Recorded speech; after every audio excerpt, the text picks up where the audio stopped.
FFFT FFFFTTT FFTFT FFFTT FFFFFF32. For 132 more examples, step 1. Evaluating the conclusion first, we find it to be true on no fewer than 12 lines. That leaves only 4 potential bad lines to examine further. At step 2, evaluate the simplest premise on those 4 lines. That leaves us just 3 candidate bad lines. Evaluating the next simplest premise at step 3 eliminates 2 more. Finally, step 4, we knock out the last candidate bad line, showing that there are no bad lines and hence that argument D is tautologically valid. Note the implicit generality here. We haven't specified how to interpret the atoms in this case. The argument is tautologically valid, however the atoms are interpreted, i.e. whichever PL language we are using. Let's for the moment consider just one more PL argument, ESQR, PR, QS6, PQRS. Again, interpret the atoms however you like. We evaluate the WFFS in order of increasing complexity, then stopping work on any line as soon as we find a false premise or true conclusion, showing that the line can't be bad we get. PQRS, SQR, PR, QS, PQ, RSTTTTT, FTTT, FFTTTT, FTTT, FTFTT, FFFT, FTTT, FFTT, FTT, FTF. TT, FTT, FFT, FT, FFFFFTTT, FFTT, FFFTFT, FFT, FFFFFTT, FFFT, FFFFFT, FFFFFF for 1, 2, 3 step 1 already finds 12 lines to be good. At step 2, evaluating the next simplest premise, another line turns out to be good. Next, we have recorded in miniature that RS is true on each remaining line. So its negation, the second conjunct of the conclusion, is false. So step 3, the whole conclusion is then false. That leaves 3 lines still in the running as to be bad. So at step 4, we start work evaluating the first premise on those 3 lines. On our first potentially bad line, this premise comes out false, hence the line is good after all. So we turn to the next potentially bad line, the 5th line of the table. This time the first premise is true, hence we have found a bad line where the premises are all true and conclusion false. And now we can stop, for one bad line is enough. Argument E is not tautologically valid. 133.15 Tautological entailment. 15.5 Ordinary language arguments again. Suppose we translate an ordinary language, one-step argument arg, into some suitable PL language to get a formal version arg. Let's review what we can learn about the invalidity of arg from the tautological invalidity of arg. In translating from ordinary language into PL, we will typically be ignoring any concerns about vagueness, context dependence, etc. when we tidy arg's component clauses into the PL atoms used in arg. And we may also be tidying up some ordinary language connectives when we render them using p-else crisply defined truth functional connectives. But let's assume that the tidying isn't too drastic. In other words, let's assume that arg renders arg well enough for us to be able to assume that the two versions stand or fall together, at least as far as deductive validity is concerned. Then the fundamental result is this. If the formal version arg is tautologically valid, the original argument arg will be valid too. We know from 15.2 that if arg is tautologically valid, then arg is valid, indeed logically valid. And we are assuming that if arg is valid, so is arg. B. Suppose next that arg is valid in virtue of the way that connectives and, or, and not are distributed in its premises and conclusion, and suppose the translation arg captures those connectives. Then arg will also be valid in virtue of the way that its connectives are distributed, i.e. will be tautologically valid. It follows that, if arg isn't tautologically valid, then, still assuming our translation picks up all the connectives in arg, the original arg isn't valid in virtue of the distribution of connectives in premises and conclusion. But arg and arg can still be valid for some other reason. Consider arg all men are mortal and Socrates is a man, so Socrates is mortal. Famously valid. Imagine, then, that we have constructed an ad hoc PL language where the atom P is stipulated to mean all men are mortal. Q means Socrates is a man, R means Socrates is immortal. In that language, the inference arg, PQ6R, is then necessarily truth-preserving and so deductively valid. But arg is plainly not tautologically valid, as there's a combinatorially possible valuation making the premises true and conclusion false. So here we have a formal PL argument arg, which is not tautologically valid, but where arg and the corresponding informal argument arg are valid. In sum, if arg is not tautologically valid, then it doesn't follow that arg or arg aren't valid. However, if arg captures all the connectives in arg, then it will at least follow that arg isn't valid in virtue of the distribution of connectives in premises and conclusion. 134 Tautological consistency and tautological validity. 15.6 Tautological consistency and tautological validity. A.N. Chapter 2. We noted that an inference is deductively valid just if its premises taken together with the denial of its conclusion are inconsistent. Similarly, we can alternatively define tautological validity in terms of a very natural notion of tautological inconsistency. Let's say one or more PL-WFFS are tautologically consistent if and only if there is some valuation of the atoms in the WFFS, which makes these WFFS all true together. These WFFS are otherwise tautologically inconsistent. Note, to say of a single WFF that it is tautologically inconsistent is just to say that it is a contradiction, in the wide sense introduced in 14.1. To work out directly whether some PL-WFFS are tautologically inconsistent, we can just run a truth table test. Take the atoms in the WFFS, draw up a table of every possible assignment of values to those atoms, and work out the value of each WFF on each assignment. If there is a row of the table on which all the WFFS come out true together, then the WFFS are tautologically consistent, and if not, then not.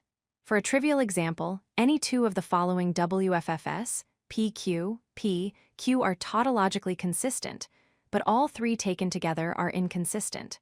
While for another example, check that the following WFFS, PQR, PQR, PRQ taken together are consistent.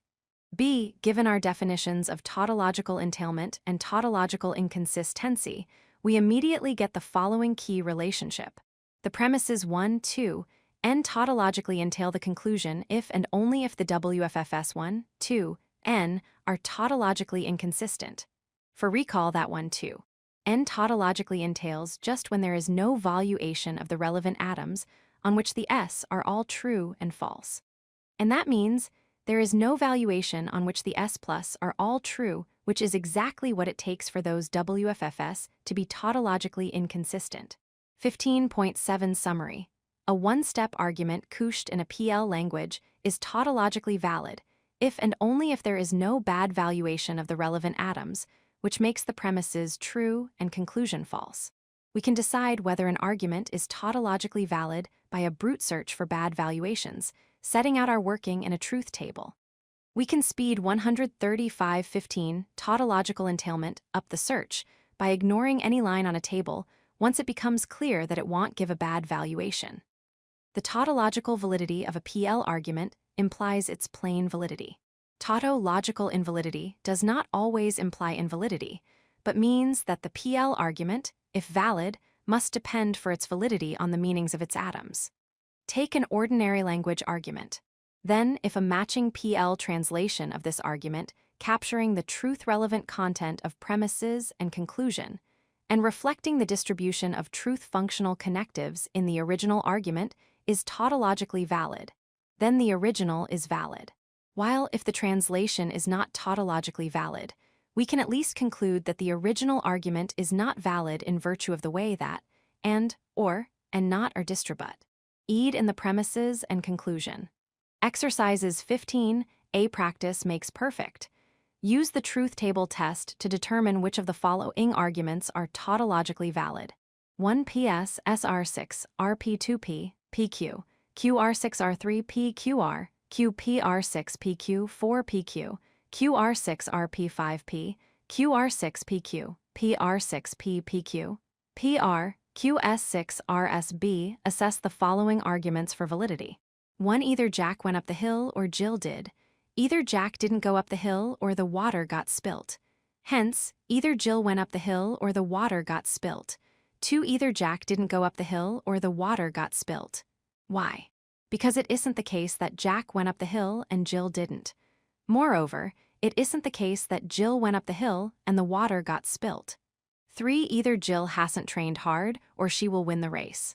It isn't true that she'll win the race and not be praised. Either Jill has trained hard or she deserves to lose. Hence, either Jill will be praised or she deserves to lose. 4. Veronica and Merk are both violinists. Veronica and Peter are married but aren't both violinists. And likewise, Merk and Jur aren't both violinists. So neither Jur nor Peter are violinists. 5. Jill is a mother. Either Jack and Jill are both parents, or neither are. Either Jack isn't a parent at all, or he is a proud father. Therefore, Jack is a proud father. 6. Either Popper is a logician or Quine is. Moreover, it isn't the case that either Russell or Sellers are logicians. Why so? Well, for a start, Popper and Russell are logicians, but not both Quine and Sellers are. And finally, this much is ruled out. Sellers not being a logician, while Quine is one, and at the same time, Russell being a logician too. 136.16 More about tautological entailment in this chapter. We continue to explore the twin concepts of tautological validity and tautological entailment. 16.1 Extending the notion of tautological entailment in 1.4, we said that, ideally, we would like techniques for determining whether an argument is valid that work mechanically, so that we can settle questions of validity as routinely as we can settle arithmetical questions by calculation. We have now seen that we can determine whether a PL argument is tautologically valid by a brute force test. And now let's note that the idea of tautological entailment and of truth table testing extends in an entirely natural way to apply to arguments in other languages with truth-functional connectives. What matters is that fixing the values of the relevant atoms still fixes the values of the WFFS. For a toy example, suppose that we are working in a PL-like language, which has as its built-in connectives just the familiar negation and the dollar connective we defined in 13.3. Then we can easily check that the argument a P, Q, R, P6Q in this language is tautologically valid. Here's a truth table. PQR, P, Q, RPQTTT, FTT, FT, FT, FT, FFT, FFTT, FFT, FFFFTTTT, FFFF.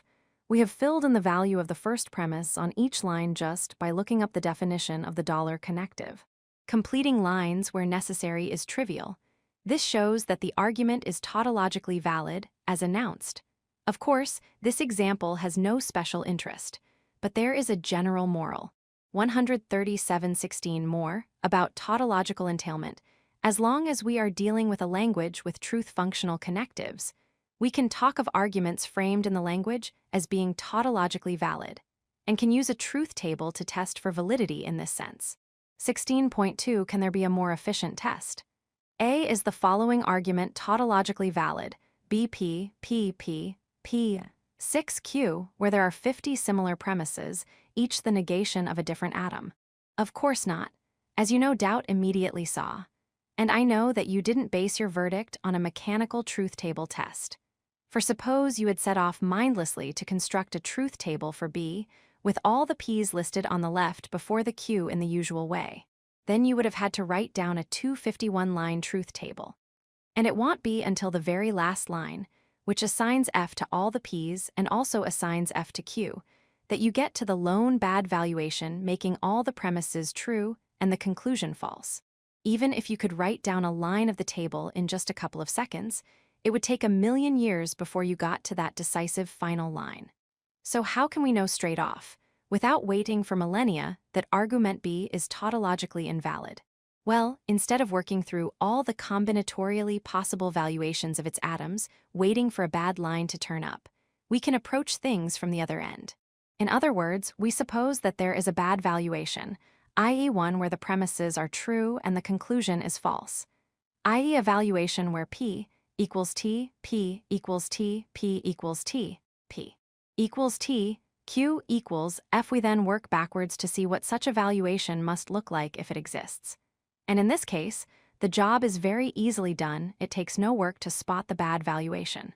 As you no doubt did immediately on being presented with B, we can generalize this idea of working backwards to test any given argument for tautological validity. We suppose that there is a bad valuation, and then systematically unravel the implications of this supposition.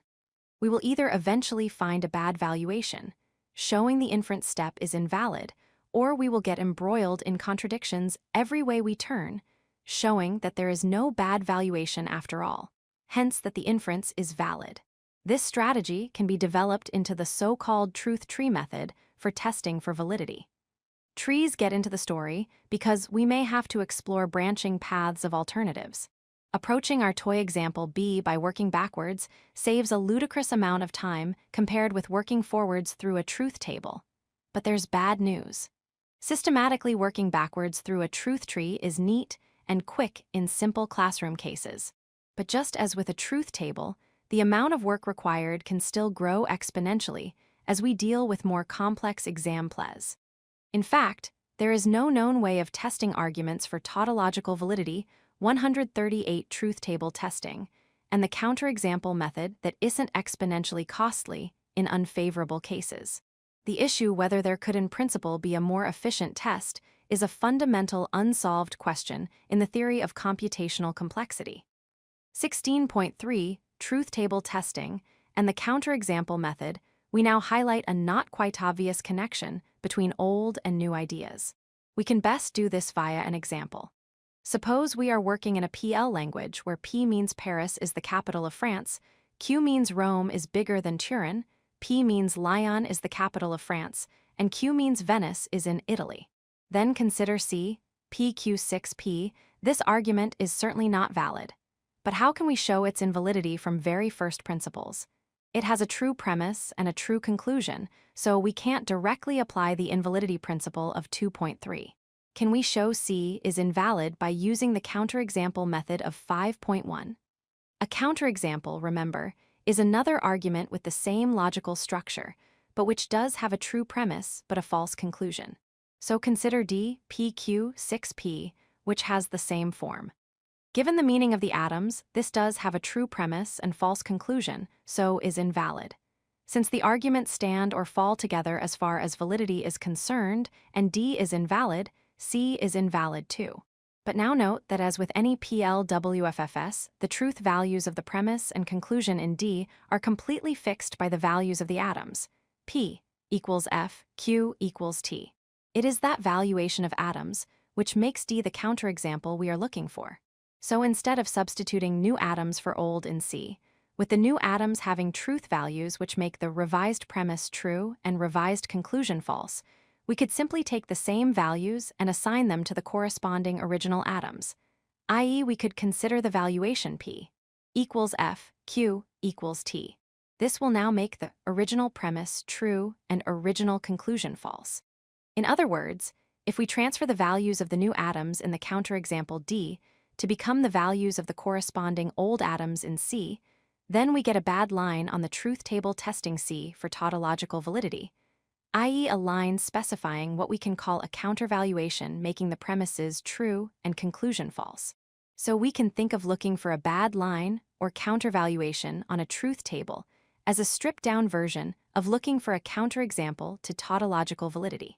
It's just that in looking for a countervaluation, we go straight for what matters in counterexamples for PL arguments, namely the valuation of the atoms. 16.4 and 6.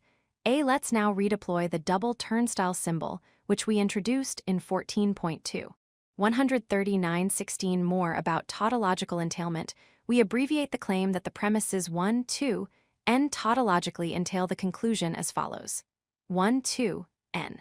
So an expression of the form 1, 2, n says that is true on every valuation, which makes the S all true. Applying that to the special case where there are 0 premises, an expression of the form will say that is true on every valuation, with no further condition to meet, which of course tallies with our earlier use of to abbreviate the claim that is a tautology. In fact, there's a general point here. It is sometimes useful to think of a tautology as the conclusion of a tautologically valid argument which has 0 premises. Be note, as we did before, that the turnstile is being added to English. It is metalinguistic shorthand. This status can get obscured because, as is entirely standard, we write the likes of 1 PQ rather than write 2 PQ, which would then unpack as 3 the premises, PQ and P tautologically entail the conclusion Q. But we will follow convention and use the pare down. 1, letting the sign generate its own invisible quotation marks again like equals, see 11.3 and 14.2. See, be careful then. There is a fundamental difference between the symbols and 6, and hence between 1 and 4, PQ. P6Q4 is an argument couched in some PL language. If put to serious use, it makes 3 assertions in that language, with the PL inference marker signaling that the third assertion is being inferred from the other 2. By contrast, 1 is not an argument at all. It is used to make a single assertion in shorthand English, a metalinguistic claim about the PL argument 4. 16.5. Generalizing examples of tautological entailment. Using our new notation, here are a few elementary examples of tautological entailments to add to those in the last chapter. Check them using truth tables. 1 PQ, PQ2, PQ, PQ3, P, QR, PQ, PR4, PQ, PR, QR. These claims are already general, applying across languages since they are true irrespective of the meanings of the atoms. What we need to stress now is that they can also be generalized further. For any PLWFFS, and we have 140 generalizing examples of tautological entailment 1, 2, 3, 4. And the proof that we can generalize tautological entailments like this is basically the same as the proof in 14.2c, which showed that we can generalize tautologies. I start with a tautologically valid argument whose constituent atoms are P, Q. By assumption, whatever values these atoms have, we can't make the argument's premises all true and the conclusion false. Roman 2 now systematically replace P, Q, as they appear throughout the given argument with the WFFS, respectively. Roman 3, the truth values of the resulting new WFFS will depend on the truth values of these new constituent WFFS, exactly as the truth values of the old WFFS in our original argument depend on the values of their atoms. So whatever values these new constituents have, we can't make the new premises all true together and the conclusion false. Roman 4, so whatever values of the atoms inside the WFFS have, we can't make the new premises all true together and the conclusion false. The new argument is therefore tautologically valid. Hence, as with tautologies, buy one tautological entailment and you get indefinitely more for free. There is an implicit generality then in claims about tautological entailment. B here is another way of putting the point, again echoing what we said about tautologies in 14.2d. Take any one-step argument in a PL language. Rewrite all its atoms as schematic variables. Follow the strict rule, same atom, same replacement variable. Different atom, different replacement. And then the schematic version shows all the structure of the relevant WFFS down to the atomic level. Call the resulting schema a basic schema for the argument. If the argument we start off from is tautologically valid, call the resulting basic schema a tautological argument schema. 1 to 4 are examples. A substitution instance of an argument schema is, of course, the result of going in the opposite direction and systematically replacing schematic variables with WFFS. As usual, same variable, same replacement. What we have shown in this section can then neatly be summed up as follows. Any substitution instance of a tautological argument schema is tautologically valid. Note again, however, that the claim that an argument is non-valid does not unrestrictedly generalize. For a very trivial example, the argument P6Q is not tautologically valid. And most instances of the corresponding basic schema 6 will of course be non-valid, but not all. Consider, for example, the special case when we substitute RS4 and R4. 140.116 more about tautological entailment, 16.6 tautological entailment and form.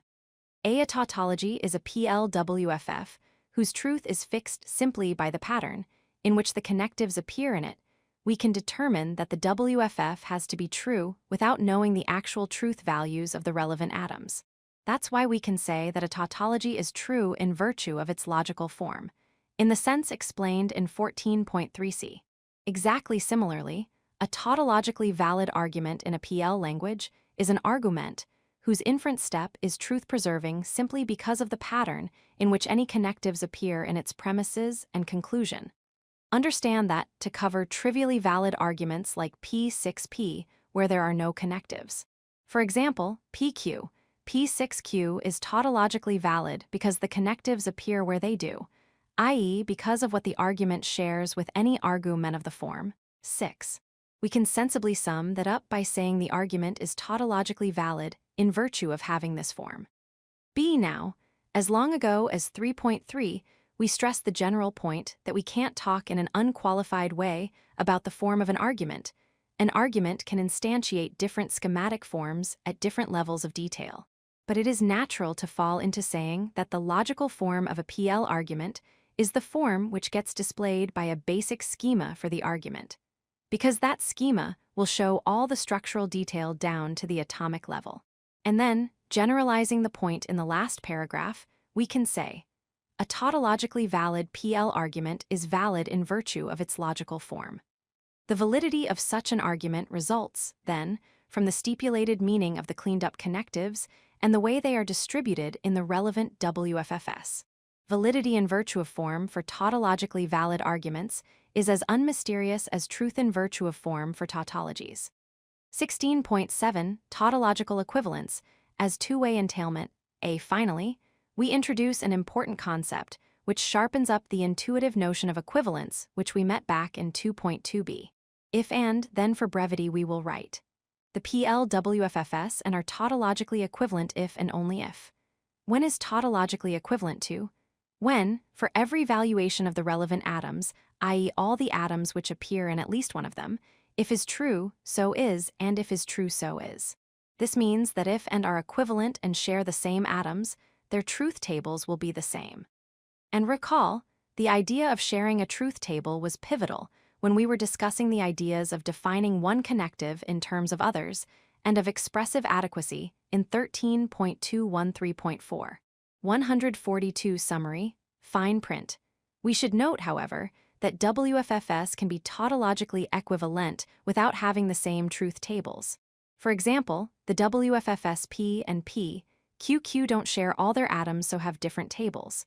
But these WFFS do have the same values on each valuation of all the atoms which appear in at least one of them, and so are tautologically equivalent.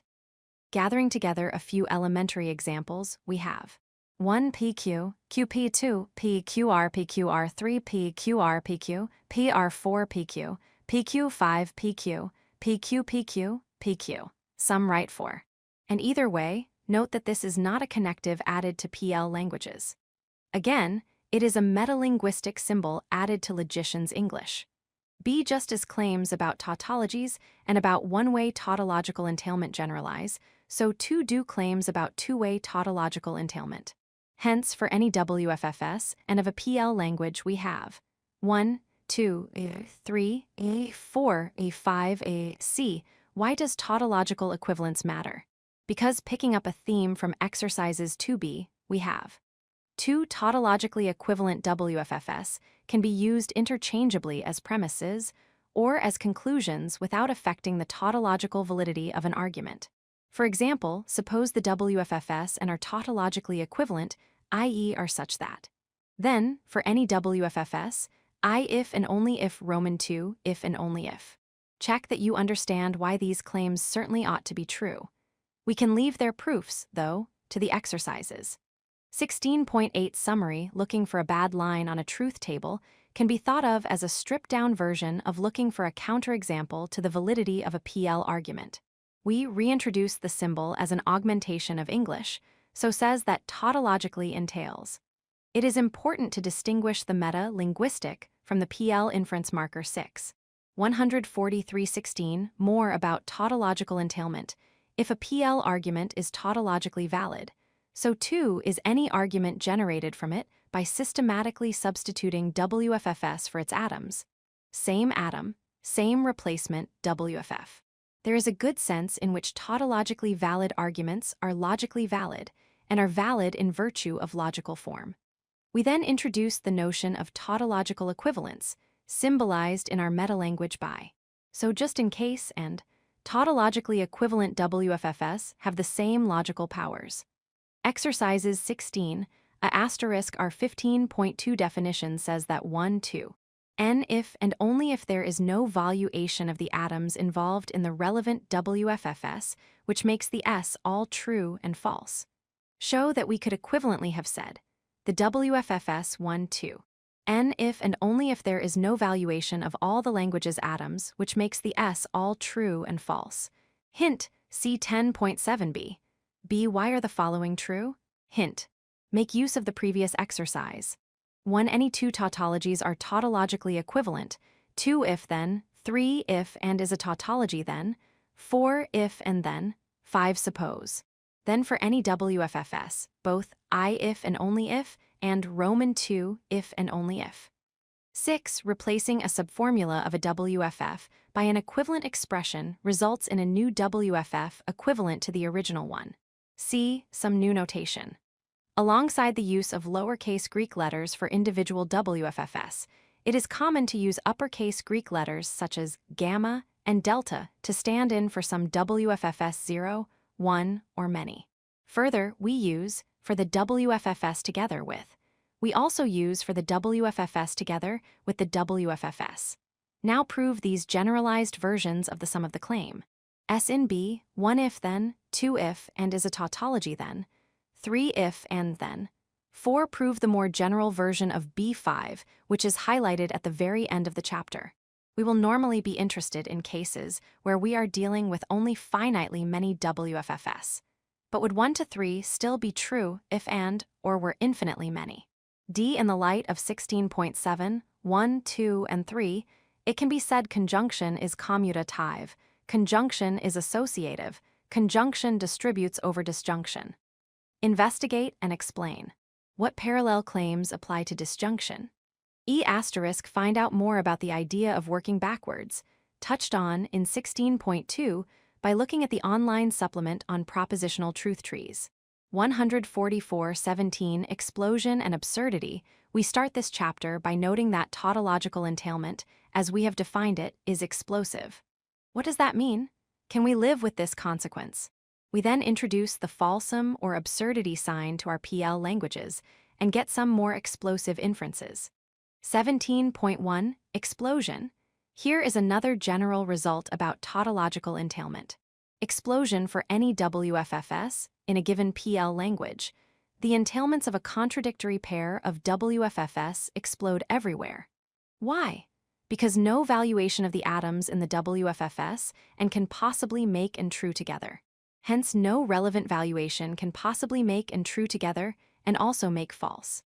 Hence, Explosion for tautological entailment is, of course, a formal analog of the result that we remarked on in 6.5, when we noted that according to our official general definition of deductive validity arguments of the form A not A, so C count as deductively valid. Now, as we remarked at the time, this consequence of our official definition may well strike us as a reason to reject the definition. Arguments of the form A not A, so C just don't look compelling. However, as we went on to say, it is in fact unclear whether there is any consistent way of accommodating all our untutored hunches about what is and what isn't an absolutely compelling inference. So, official definitions of entailment, as with many other definitions of logical concepts, are best thought of as rational reconstructions of our messy pre-theoretic ideas. We try to fit a range of informal desiderata as best we can, balancing considerations of theoretical simplicity and ease of use against the cost of some departures from our initial intuitions. It is the same here. The notion of tautological validity is an elegantly simple and powerful reconstruction of the intuitive notion of validity, as applied to arguments whose essential logical ingredients are truth-functional connectives. We get a sharply defined concept of validity, which no longer relies on a trouble, some notion of necessity, or on the idea of premises absolutely guaranteeing a conclusion. We trade in those murky notions for the crystal-clear idea of being truth-preserving on all combinatorially possible valuations of atoms, meaning 145.17 explosion, and absurdity that on every valuation, if the given premises are true, so is the conclusion. Yes, on this reconstruction of the notion of validity, a formal PL version of Jack is married. Jack is not married, so the world will end tomorrow gets counted as valid. But in other respects, our reconstruction is so very neat and elegant that most logicians recommend that we learn to cheerfully live with this apparent oddity. We return to this theme in 20.9. 17.2, the falsum as an absurdity sign, a binary truth-functional connective like conjunction, takes two WFFs to form a WFF. The truth value of a resulting WFF then depends on the values of and. A unary connective like negation takes just one WFF to form a WFF. The truth value of a resulting WFF depends on the value of. Going another step, what would be the zero case annullary connective? It would be a symbol which takes 0 WFFs to form a WFF, so it must already be a WFF. And its truth value will depend on nothing, hence its truth value must be fixed once and for all. So, there can only be two logical symbols of this kind, the one which always evaluates as true and the one which always evaluates as false. Traditionally, these special WFFs are called the verum and the falsum, and they are symbolized and respectively. As we go from one PL language to another, the interpretation of ordinary atomic WFFs can vary, but the interpretation of the three connectives stays the same. The connectives are said to be logical constants. If we do add the verum and the falsum to a PL-style language, we are then adding two more logical constants, two more symbols which again retain the same interpretation from language to language. Obviously, the always false WFF is equivalent to the negation of the always true, and likewise is equivalent to the negation of. For some purposes, it is nice to have both symbols in our formal language. Equally, for many purposes we can manage perfectly well without either symbol. Be supposed, though, that we do add the falsum to our formal languages. Using the equivalent symbol introduced in 16.7, for any WFF we will have 1, 2. To show one, pick either side of the equivalence. There is no way it can be true, and hence there is no way it can be true and the other side false, so is equivalent to any explicit contradiction. And 2 is just another version of explosion.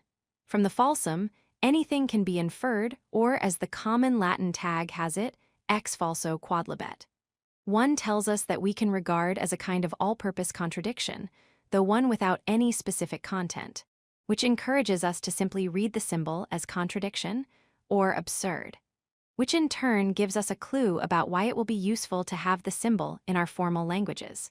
For one type of argument, we will want to be able to regiment formally, is reductio ad absurdum arguments 146, adding the falsum to PL languages, i.e. arguments, where we prove by showing that supposing leads to some absurdity. We will now be able to recruit our new sign to indicate that a line of reasoning yields absurdity. We will meet starring in this role in Chapter 20. 17.3 Adding the falsum to PL languages. We will, from now on, take the falsum to be built into PL languages. We have two ways to think about. We can think of it in the slightly tricksy way in which we first introduced it, i.e., as the limiting case of a connective one that connects nothing.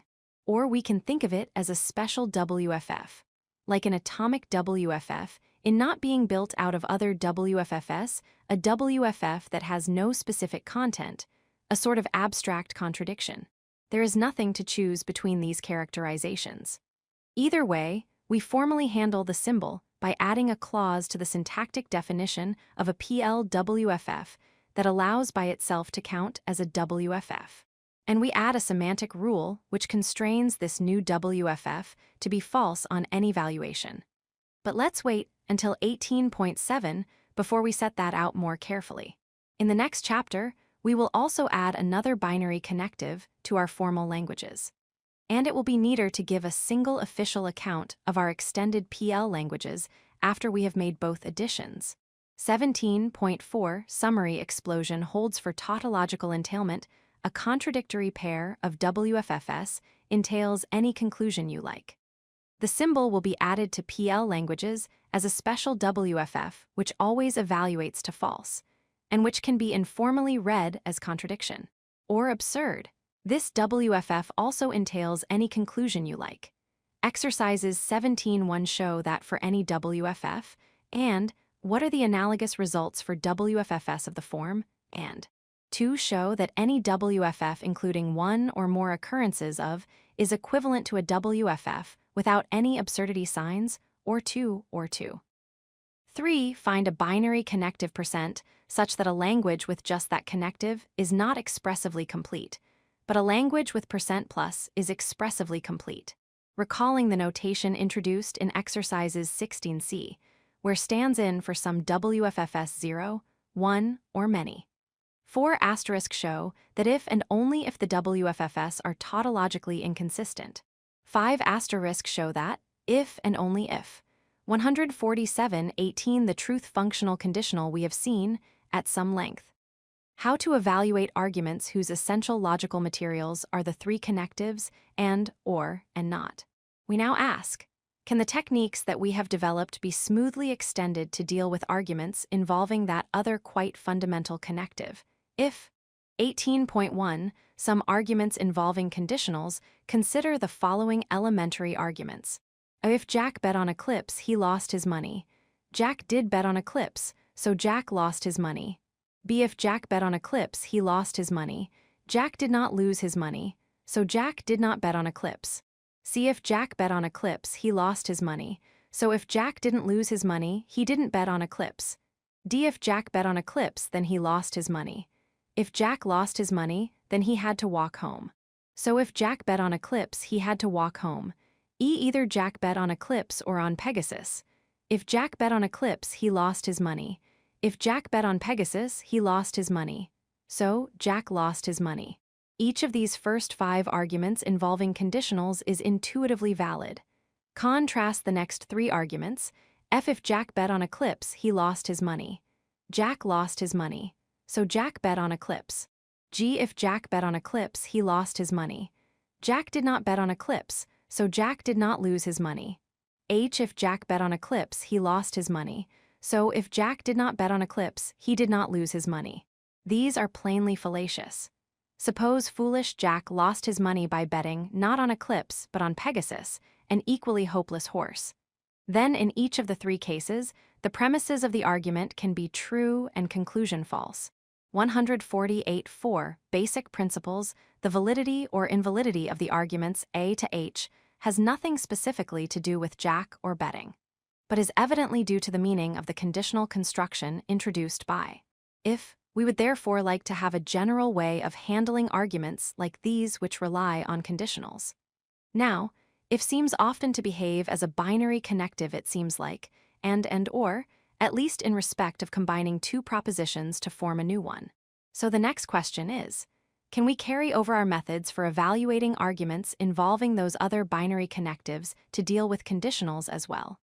18.24 Basic Principles. As we will see in the next chapter, conditionals come in importantly different flavors. But in this chapter, let's concentrate on simple cases like those in the previous section, leaving it wide open for now what counts as simple. We will regard if A, C, and if a then C as stylistic variants, treating the then as usually no more than helpful punctuation. Perhaps then does more work in some contexts. But put any such cases aside. And we now introduce some standard terminology. Given a conditional if a then C, we refer to the if clause A as the antecedent of the conditional and to the other clause C as the consequent. The converse of if a then C is the conditional, if C then A the contrapositive of if a then C is the conditional, if not C, then not A. We will also use the same terminology when talking about conditionals in our formal languages. Generalizing from the examples A and B, the following pair of basic principles of conditional reasoning evidently hold good, at least for simple conditionals. MP, an inference step of the form A, if a then C, so C is valid. This mode of inference is traditionally referred to as modus ponens. MT, an inference step of the form not C, if a then C, so not A is valid. This mode of inference is traditionally referred to as modus tollens. Another intuitively correct principle is the falsehood condition. FC, a conditional if a then C must be false if in fact it is true and C is false. Note that both FC and MT are immediate consequences of MP. Take three propositions of the form IA, Roman 2, if a then C, Roman 3, not C. These are inconsistent since, by MP, I and Roman 2 imply C, which contradicts Roman 3.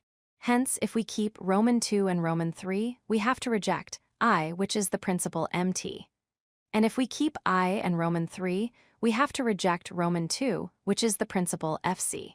149.18 The truth functional conditional later. In 18.8, we will meet another core principle about conditionals. Roughly, if we can infer C from the temporary supposition A, then we can drop the supposition and assert if a then C. But let's put that idea on hold for the moment, and note instead another basic fact about conditionals, namely, that they are usually non-reversible. NR from a conditional premise of the form if a then C, we usually can't infer the converse conditional if C then A. No doubt if I have won a Nobel Prize, then I am clever. But it doesn't follow that if I am clever, then I have won a Nobel Prize. 18.3 Introducing the truth functional conditional, A in headline terms, our. Chapter 15. Technique for evaluating arguments involving, or and not has two stages, one translation into a PL language, and two, assessing the translated version for tautological validity by using a truth table test. Step 1 presupposes that the ordinary language connectives are close enough in their core meanings to the corresponding connectives of PL for logically important features of the original argument to get carried over by the translation. Step 2 then depends on the fact that the PL connectives are truth functional. That's needed to ensure that, given any valuation of the relevant atoms, we can work out whether it makes the premises of the PL argument true and the conclusion false. Hence, if our truth table technique is to be straightforwardly extended to cover arguments involving the conditional, we need to be able to render conditional propositions using a suitable truth functional connective, and to do this in a way which preserves enough of the core meaning of the conditional. TT, TFFFT, FF. It is quite easy to see that there is only one truth functional connective which satisfies inferential principles parallel to the four headlined principles, MP, to NR, which apply to ordinary conditionals. Why so? Suppose we add the arrow symbol to our PL languages in order to represent a connective which is intended to be both truth functional and conditional-like. The issue is how to fill in its truth table. With an ion, FC, we have already completed the second line. The supposed truth functional conditional has to be false when it has a true antecedent and false consequent. So how does the rest of the table go? See, taking it slowly, step by step, note that the first line on the truth table has to be completed with T, otherwise would always be false when is true. But of course, there can be true conditionals with true antecedents, else would never be able to use MP with two true premises, and in order to prove that. 150 ways in which is conditional like TTTT, FFFT. FFT, the last line also has to be completed with T, otherwise, would always be false when is false. But of course, there can be true conditionals with false consequence, else would never be able to use MT with two true premises, and to prove that, which just leaves one entry for the truth table to be decided. But if we put F on the third line, then would have the same truth table as making our supposed conditional reversible, contrary to the requirement that a conditional-like connective satisfies the analog of NR. Hence, the only candidate for a conditional-like truth function is the one defined by the following truth table. TTTT, FFFTT, FFT, D for a fast-track argument, take the WFF PQP. Assuming the arrow is conditional-like, this WFF should always be true since necessarily. If P and Q are both true, then P in particular is true. But the values of the antecedent consequent in this WFF can be any of TT, or FT, or FF, depending on the values of P and Q. And we've just said that our conditional needs to evaluate as T in each of those three cases. So that forces the same completion of the table for our conditional-like truth function.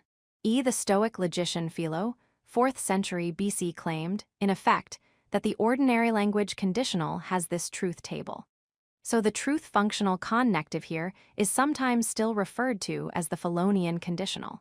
It was reintroduced into modern logic by Frege in the 19th century, and then taken up by Bertrand Russell, who called it for rather bad reasons that need not detain us material implication.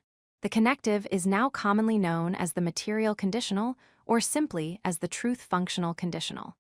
18.4 ways in which is conditional like.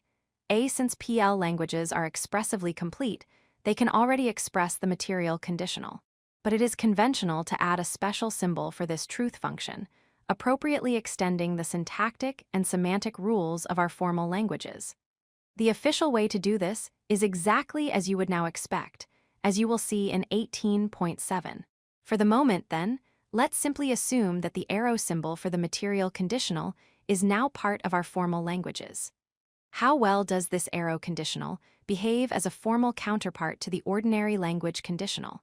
151.18, the truth functional conditional, we make a start on discussing this troublesome issue by first confirming that if we transcribe the various examples in 18.1 using the arrow conditional and run truth table tests, we do get the right verdicts. Remember from 16.1 that we can extend the notion of tautological entailment and the use of truth table tests beyond our original PL languages, so long as we are still dealing with truth functional connectives. B. Start with the modus ponens inference in A. If Jack bet on eclipse, he lost his money. Jack did bet on eclipse, so Jack lost his money. Rendered into an extended PL language with a suitable glossary, this goes into a PQ, P6Q. And running a full truth table test, not exactly hard, we get PQ, PQ, PQ, TTTTTT, FFT, FFTT, FT, FFT, FF. There are no bad lines with true premises and false conclusion. Therefore, argument A is tautologically valid. Hence it is valid, as was the original A. We will skip the modus tollens argument B. It is a trivial exercise to confirm that a formal rendition is tautologically valid too. So let's next look at C. If Jack bet on eclipse, he lost his money.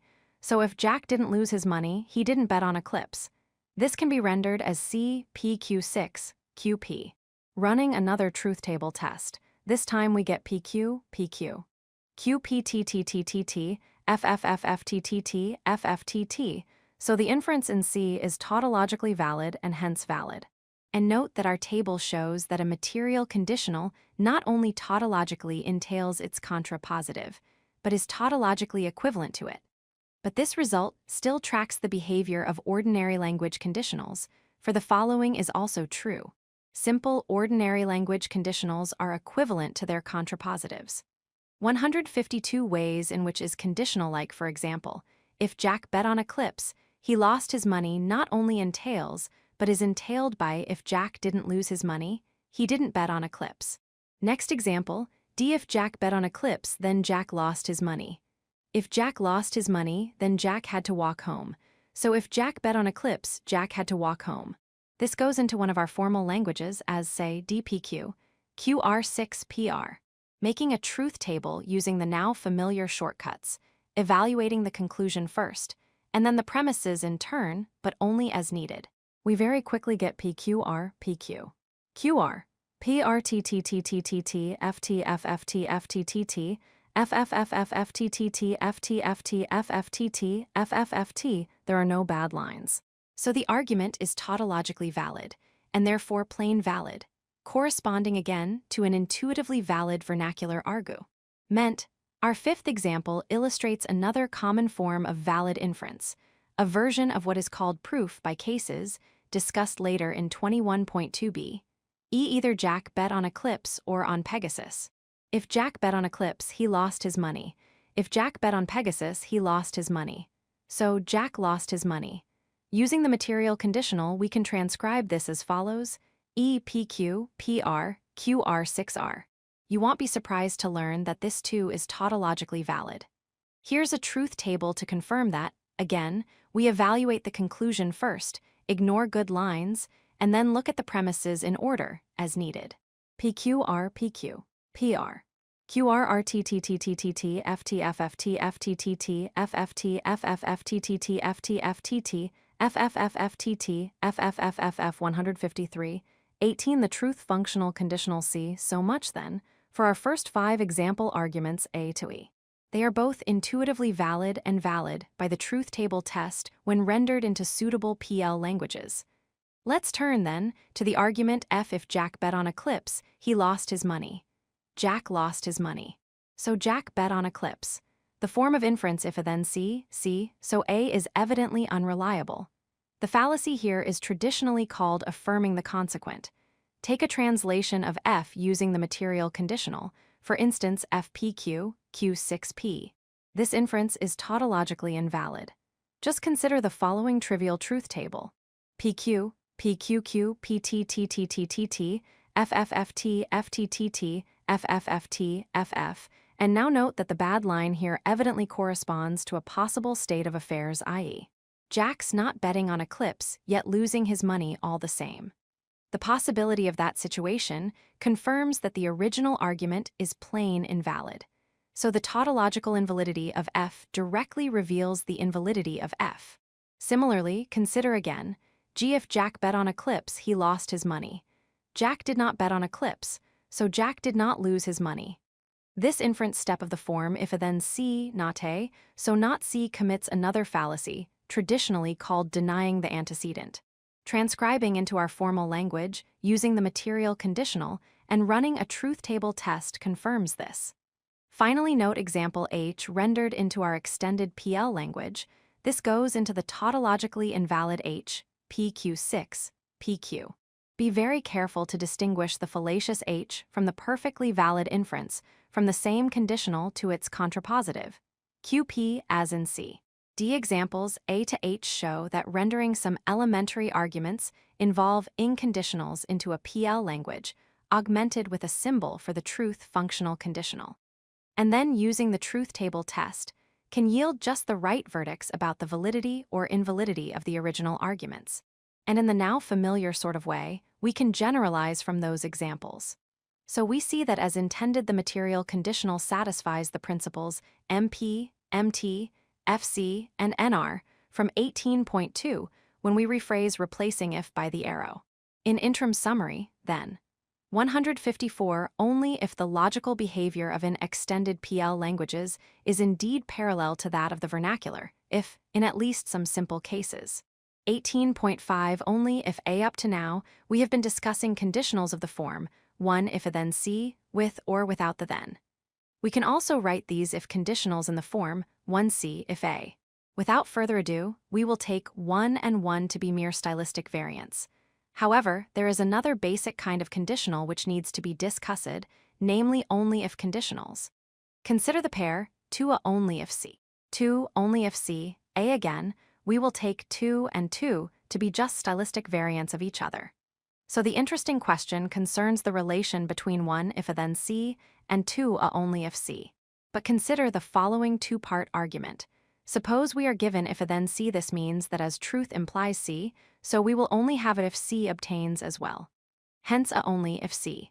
Conversely, suppose we are given a only if C, this means that if A is true then, willy-nilly, we get C as well. Hence, if A then C, it seems then that 1 and 2 imply each other. So, plausibly, in many cases, propositions of the form if A then C and A only if C are equivalent. Consider, for example, the following conditionals. 3. Einstein's theory is right only if spacetime is curved. 4. If spacetime isn't curved, Einstein's theory isn't right. 5. If Einstein's theory is right, spacetime is curved. 3 and 4 are surely equivalent. 4 and 5 are also equivalent. A conditional is equivalent to its contrapositive. So indeed 3 is equivalent to 5. As so often, however, ordinary language has its quirks. So can you think of examples where a proposition of the form if A then C seems not to be straightforwardly equivalent to the corresponding A only if C? B. Concentrate on cases where A only if C and if A then C do come to the same. Then, if we want to render them into a formal language with only truth functional connectives, we will have to translate them the same way, by using the material conditional. So in particular, A only if C will be rendered by the corresponding WFF of the form. Where is the formal translation of A and the translation of C? 155.18 The truth functional conditional, do be careful. Translating only if conditionals gets beginners into a tangle surprisingly often. But the basic rule is easy. First put an only if conditional into the form A only if C and then replace the only if with the arrow to get the corresponding. C. For a simple example, consider the following argument. Jack came to the party only if Joe did. Also, Jill only came to the party if Joe did. Hence, Joe came to the party if either Jack or Jill did. Note how the only can get separated in ordinary English from its associated if. This is valid, think about it. What about its correlate in a PL language?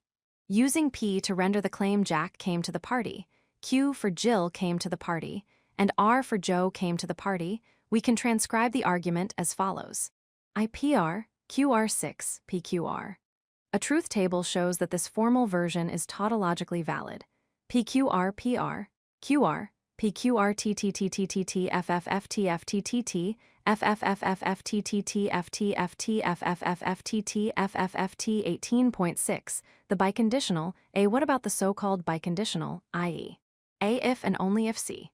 Plainly, this two-way conditional says more than either of the separate one-way conditionals, A if C and A only if C, which doesn't stop careless authors sometimes writing A if C when they really mean A if and only if C. And it doesn't stop careless readers understanding the one-way A if C as the two-way A if and only if C even when only the one-way conditional is intended.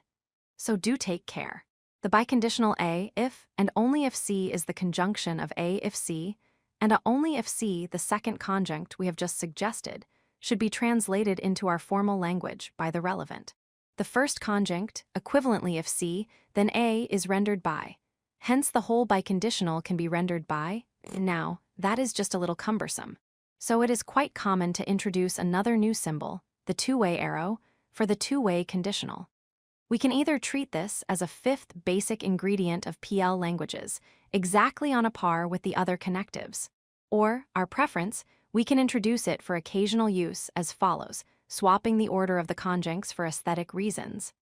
156. Extended PL syntax and semantics, officially an expression of the form, is defined to be simply an abbreviation of the corresponding expression of the form. The truth table of a WFF abbreviated as will be as displayed. This is the truth table of the so-called material biconditional. TTTT, FFFT, FFFT, you really should know about this biconditional truth function and its most basic properties, and be able to recognize symbols for it when you see them elsewhere. However, we will rarely deploy in the main text of this book. Instead, we will mostly relegate its use to a few examples in various end-of-chapter exercises. B. An important footnote. As well as the formal symbol for the biconditional, there is a widely used informal abbreviation that you should certainly know about. Logicians and others often write the ordinary language by conditional a, if, and only if c as simply a if c. 18.7 Extended PL syntax and semantics. Officially, a the material conditional, like any truth-functional way of combining WFFS, can be expressed using the resources of a PL language in its unaugmented form. It is easily seen that, for any WFFS and both and have the same truth table as check this, we return to these equivalences in 19.2. Hence, as we said before, we certainly do not need to add a new basic symbol for the material conditional. However, there are trade-offs between various kinds of simplicity here. On the one hand, if we add a symbol for the conditional, we thereby get smoother translations, if we can call them that. On the other hand, it complicates our story a little. For example, in developing formal apparatus for regimenting proofs involving our language's basic logical constants, we will need additional inference rules to govern each new connective. On balance, however, it is worth adding the new symbol for the material conditional to our propositional languages. But since adding this symbol doesn't change the expressive powers of our formal languages, we don't get anything essentially new. Nor do we really add to the power of our languages by including the absurdity sign introduced in the last chapter. The new symbol is just, as we put it before, an all-purpose contradiction. So it is reasonable enough to continue calling our slightly augmented languages PL languages, rather than insist on a distinctive new name for them. B for the record, then, the official syntax of our augmented PL languages is therefore as follows. Compare the panel in 9.1. 157.18, the truth functional conditional, the alphabet of a PL language, is as before, but with the symbols and added. The definition of atomic WFFS remains the same. The rules for forming PL WFFS are now W1, any atomic WFF counts as a WFF, also counts as a WFF. W2, if and are WFFS, so is W3, if and are WFFS, so is W4, if and are WFFS, so W5, if is a WFF, so is W6, nothing else is a WFF. Results like the uniqueness of parse trees and definitions like that of a main connective, etc., will of course continue to apply. See a comment on the choice of symbolism for the material conditional. Most logicians do now use the arrow, but you will also encounter the old school symbol due to the 19th century mathematician Giuseppe Peano and popularized by Bertrand Russell. Since the arrow is also used for different conditional-like connectives in other formal languages, there is something to be said for sticking to the old horseshoe notation when the truth-functional material conditional is specifically intended. But we will follow modern notational practice. You will also find used as an alternative symbol for the material biconditional. D. As for the semantic story about the now extended PL languages, it is a highly contentious question just how well the arrow connective captures the core meaning of even the simplest ordinary ifs. We will say more about this in the next chapter. However, it is entirely straightforward to extend the story about valuations for full PL languages to cover the additional WFFS, given our explanation of the arrow connective and of the absurdity sign. Evaluation for a language starts, as before, with an assignment of truth values to the atoms of the language. And the falsum or absurdity sign is always assigned the value f. We then determine the truth value of molecular WFFS by a stage-by-stage calculation, applying the truth tables for the connectives, old and new, in the now familiar way. The truth tables for the PL connectives: TTTTTT, FFT, FFTFTT, FFFFTT, FFT, 158 contrasting 6, and an 18.8 contrasting 6. And an A recall that in 16.4, we drew a very sharp distinction between the object-language inference marker and the metalinguistic sign for the entailment relation. We now have another sign which we must also distinguish very clearly from both of these, namely the object-language conditional. Let's finish this chapter by sorting things out carefully. As we stressed before, 1PQ6Q is a mini-argument expressed in a PL language. Someone who asserts one, as summing that the atoms have been given some content, is asserting the premise, asserting the conclusion, and indicating that the second assertion is derived from the first one. Compare, for example, the English Jack is a physicist and Jill is a logician. Hence, Jill is a logician. By contrast, 2, PQQ is a single proposition in a PL language. Someone who asserts, 2, asserts the whole material conditional in that language, whose content will depend on the content we have given the atoms. But they do not assert the antecedent, PQ, nor do they assert the consequent Q. Compare the English if Jack is a physicist and Jill is a logician, then Jill is a logician. By contrast again, 3, PQQ is another single proposition, but this time it is a proposition in our extended English metalanguage, and the WFFS here are not used but mentioned. For 3 just abbreviates 3. PQ tautologically entails Q. Compare if Jack is a physicist, and Jill is a logician logically entails Jill is a logician.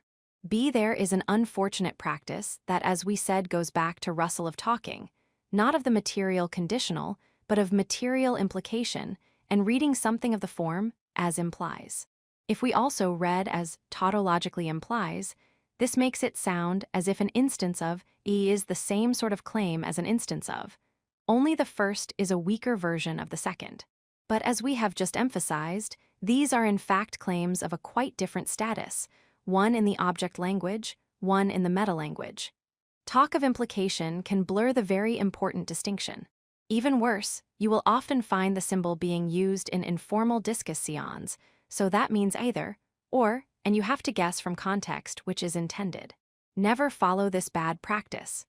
See, however, we can link logical implication in the sense of entailment to material implication in the sense of the material conditional as follows.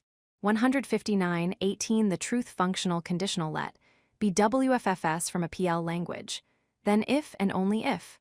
In plain words, a PL argument 6 is tautologically valid if and only if the corresponding material conditional is a PL tautology. Why so? By definition, for any WFFS, and if there is no assignment of values to the atoms which appear in the WFFS which makes true and false, i.e. which makes false. Hence, if every assignment of values to the relevant atoms makes true, i.e. if. Similarly, a logical equivalence holds if the corresponding material biconditional is a tautology. Let be WFFS from a PL language. Then if and only if. D. Finally, let's note that by similar reasoning we can show that if and only if a where stands in for the WFFS we are using as background assumptions. This is the formal analog of the following principle governing reasoning to a conditional conclusion. Suppose, using some background premises, that we can argue from the additional temporary assumption A to the conclusion C. Then, keeping those background premises fixed, we can infer from them that if a then C, we will return to discuss this important rule of inference in Chapter 22, 18.9 Summary, the only truth functional connective that is a candidate for translating the conditional of ordinary discourse is the so-called material conditional. Although this is definable in terms of negation and conjunction or disjunction, it is convenient to represent this by its own arrow symbol. Then, A is false just when is true and is false, and is true otherwise. At least some ordinary language arguments using conditionals can be rendered into PL languages, using while preserving their intuitive validity or invalidity. However, the exact relation between ordinary ifs and the material conditional is very contentious, as we will see in the next chapter. Many conditionals of the form a only if C are equivalent to the corresponding conditional of the form if a then C. So both sorts of conditional can be rendered into PL languages equally well or equally badly. By something of the form, it is imperative to sharply distinguish from both 6 and 160 Exercises 18 Exercises 18. A. Suppose we are working in a PL language where P means Putnam is a philosopher, Q means Quine is a philosopher, etc. Translate the following as best you can. 1. If either Quine or Putnam is a philosopher, so is Russell. 2. Only if Putnam is a philosopher is Russell 1 2. 3. Quine and Russell are both philosophers only if Sellers is. 4. Russell's being a philosopher is a necessary condition for Quine's being one. 5. Russell's being a philosopher is a sufficient condition for Quine's being one. 6. Putnam is a philosopher if and only if Quine isn't. 7. Provided that Quine is a philosopher, Russell is one too. 8. Quine is not a philosopher unless Russell is one. 9. Only if either Putnam or Russell is a philosopher are both Quine and Sellers philosophers. Be assuming that we are dealing with a suitable PL language. Which of the following arguments ought to come out valid, assuming that is a reasonably good surrogate for if? Then, which is tautologically valid? 1p PQ, QR6R2R PR, QP6Q3 PQR QR RP6 PR 4 PQ PR, QR6R5 RPQ, PR6 RQ6 PQ, QR6 PR 7 PR, QR6 PQ 8 SQR PQ, RSP6 PSC. Which of the following are true for all in a PL language and why? Which of the true claims correspond to true claims about the vernacular biconditional? 1 if then, 2, 3, 4 if and then, 5 if and then, 6, 7, 8, 9 if then and are tautologically consistent, 10 if then and are tautologically inconsistent. D on alternative languages for propositional logic. 1. Suppose the language PL1 has just the connectives and with the same interpretation as before. Show that disjunction and conjunction can be expressed in PL1. Conclude that PL1 has an expressively adequate set of built-in connectives. 2. Consider 2 the variant language PL2 whose only logical constants are and the absurdity constant. Show that in PL2 we can introduce a negation connective, so that is shorthand for. Conclude that PL2 is also expressively adequate. 161.19 Ifs and S. We saw in the last chapter that the logical behavior of the material conditional is parallel to that of the ordinary vernacular conditional, in at least some simple cases. But just how close is the parallel? Is it close enough to justify our adopting the material conditional as a tidy formal substitute for some ordinary conditionals? The story quickly becomes a very tangled one, and we can only briefly touch on some of the issues in this chapter. 19.1 Types of conditional. A. We are discussing the biodynamics of kangaroos, as one does. You say, 1. If kangaroos had no tails, they would topple over. How do we decide whether you are right? Kangaroos do have tails, so we have to proceed by imagining a possible world very like our actual world, with the same physical laws, and where kangaroos are built much the same except now for the lack of tails. We then work out whether the poor beasts in such a world would be unbalanced and fall on their noses. In short, we have to consider not the actual situation where kangaroos have tails, but other possible ways things might have been. So let's call a conditional that invites this kind of evaluation, i.e. evaluation which requires thinking, not necessarily about the world as it is, but about other ways things might have been a possible world conditional. Another common label is counterfactual conditional, but for various reasons this label can be misleading, and we won't be using it. B here is a memorable pair of examples, again from David Lewis. 2. If Oswald didn't shoot Kennedy in Dallas, someone else did. 3. If Oswald hadn't shot Kennedy in Dallas, someone else would have. Let's assume, for the sake of the example, that we agree that Kennedy was definitely shot in Dallas, and we also believe that Oswald did it, acting alone. What should we then think about 2 and 3? Evidently, since in the actual world Kennedy was shot, someone must have done it. Hence, if to our surprise not Oswald, someone else, so well take 2 to be true. But to decide whether 3 is true, we have to consider a non-actual possible world. A world like this one, except that Oswald missed. Keeping things as similar 162 types of conditional as we can to the actual world as we believe it to be, Oswald would still have been acting alone. There would still be no backup marksman. In such a situation, Kennedy would have left Dallas unscathed. Hence well take 3 to be false. Since they take different truth values, 2 and 3 must have different contents, which reinforces the intuition that a would have possible world conditional like 3 means something different from a simple did conditional like 2. C. The logic of possible world conditionals is beyond the scope of this book, but one thing is clear. Possible world conditionals are not truth functional and cannot even approximately be rendered by the material conditional. The truth value of a material conditional asserted about the actual world is fixed by the actual truth values of its constituent sentences. By contrast, the actual world truth value of a conditional like 1 or 3 will typically depend on what happens in non-actual situations.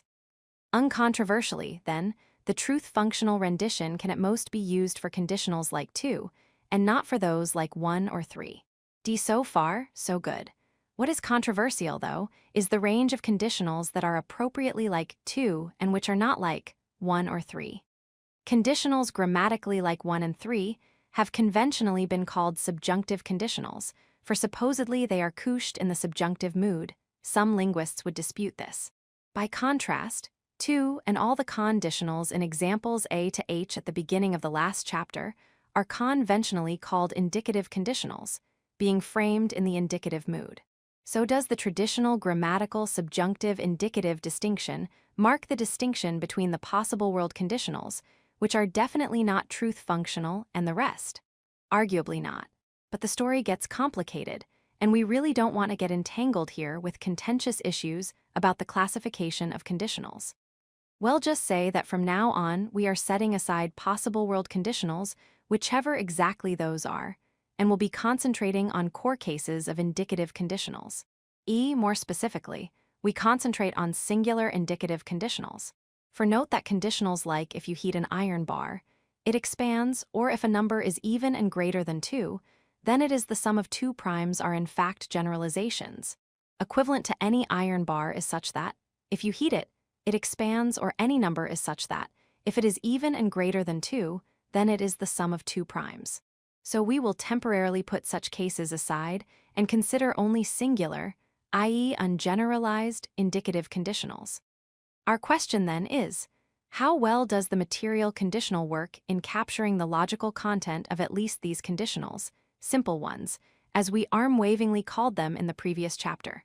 163.19, ifs and s 19.2, simple conditionals as truth functional. For as we saw, the indicative conditionals in arguments A to H from 18.1 can be rendered into PL using the material conditional in a way that preserves facts about validity and invalidity. Here then is a hopeful proposal.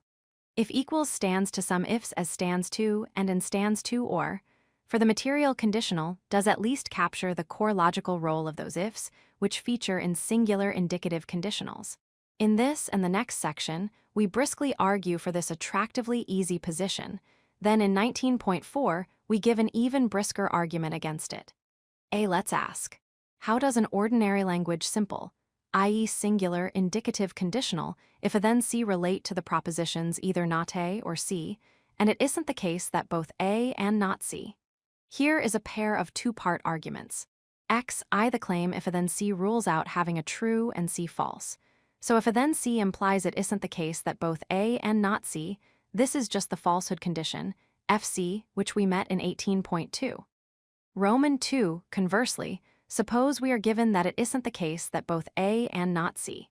Then we can infer that if it is true we can't have not C as well. In other words, if a then CY, I, suppose if a then C so we either have not A, or we have a and hence C so, if a then C implies either not A or C. Roman 2, conversely, suppose we are given either not A or C then, if not the first disjunct, then the second.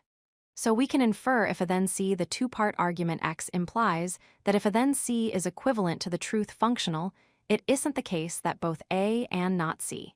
The two-part argument Y implies that if a then C is equivalent to the truth functional not A, or C therefore using. To stand in for formal translations of the English clauses A, C we can render the truth-relevant content of indicative conditionals if a then C by something of the form, and equally by something of the form.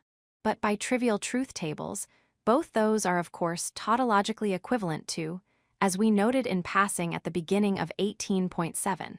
So we can indeed render the core content of simple conditionals using the material conditional. That argument for if equals is brisk, but it is entirely abstract. So let's amplify one of the steps by giving a realistic concrete illustration of what looks like an equivalence between something of the form if a then C and the corresponding not A or C, or, what comes to the same, between if not B then C and the corresponding B or C. Suppose I vividly remember that Jack and Jill threw a party together last Easter, but can't recall whose birthday it was celebrating. On this basis, I believe, 1. Either Jack has a birthday in April or Jill does.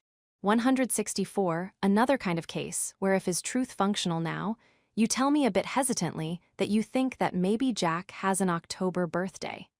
I agree that you might, for all I know, be right.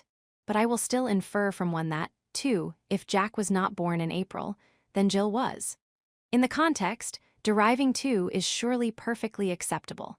And note, it doesn't commit me for a moment to supposing that there is any causal or other intrinsic connection between the facts about Jack and Jill's birth months.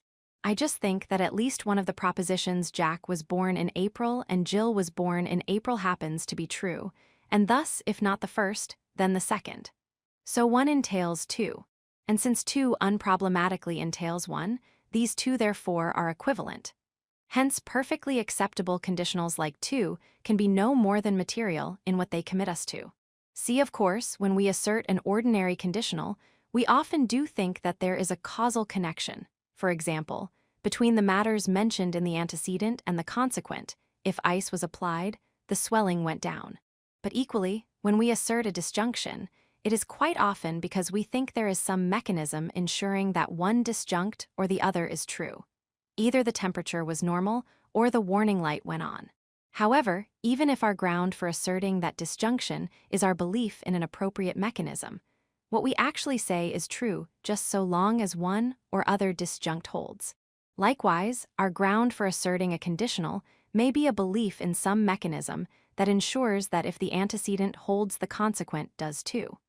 But the birthdays example shows that such a causal mechanism doesn't have to be in place for a conditional to be true. 19.3, another kind of case where if is truth functional, we should next note a very important family of cases where simple ifs apar and lie do behave just like s, as far as truth conditions are concerned. Consider again Goldbach's conjecture, the claim that 1 if a number is even and greater than 2, then it is the sum of 2 primes where number means positive integer. As already noted, this is of course not a straightforward singular conditional of the form if a then c, with a and c whole propositions. It is a generalized conditional, equivalent to 2 any number is such that, if it is even and greater than 2, then it is the sum of 2 primes. Is Goldbach's conjecture true? No one knows. It is still unproved. But 2 will be true if and only if every particular instance c of the form 3 if n is even and greater than 2, then n is the sum of 2 primes is true, where n gets replaced in turn by 1, 2, 3. 165.19, ifs and s now ask, what kind of if is involved in all the singular instances c of the form 3? I suppose the antecedent of an instance c is false, so n is either 2 or is an odd number. The consequent of c can be either true or false depending on n, but either way, we want the whole conditional c to be true. Why? Because if this instance c were false, 2 would be false. However, Goldbach's conjecture can't be falsified by considering facts about 2 or about some odd number. Hence, when the antecedent of c is false, we need the whole conditional to come out true irrespective of whether the consequent is true or false. Roman 2, consider now the cases where the antecedent of c is true, so n is an even number greater than 2. Then all that is required for Goldbach's conjecture to be true is that the consequent of c is true in each case. Hence, when the antecedent of an instance c is true, we need the whole conditional to come out true so long as the consequent is true. In sum, we need the particular instances c to behave just like material conditionals. And this isn't a special case. It seems that the particular instances of generalized conditionals should usually behave just like material conditionals. 19.4 Simple conditionals as truth functional. Against so far, then, so favorable for the proposal, if equals for singular indicative conditionals. Now for an argument that goes flatly in the opposite direction. There are a number of cases where treating ordinary indicative conditionals as material conditionals leads to strongly counterintuitive claims about validity. But we will concentrate here on a central type of case. Compare, then, the following 3 arguments where, for vividness, we start borrowing to express the material conditional truth function in English. 1 Bacon didn't write Hamlet. So either Bacon didn't write Hamlet or he was a bad dramatist. 2 Bacon didn't write Hamlet. So Bacon wrote Hamlet. Bacon was a bad dramatist. 3 Bacon didn't write Hamlet. So if Bacon wrote Hamlet, then he was a bad dramatist. 1 is trivially valid, as is any inference of the form nate, so either nate or C for inclusive or. By definition, the conclusion of 2 is just another way of writing the conclusion of 1, and hence 2 must be trivially valid too. By contrast, doesn't the inference in 3 look absurd? 3's conclusion, it will be said, is quite unacceptable. Being the author of Hamlet makes you a good dramatist, if anything does. So how can the apparently absurd conclusion validly follow from the sensible premise? Let's generalize.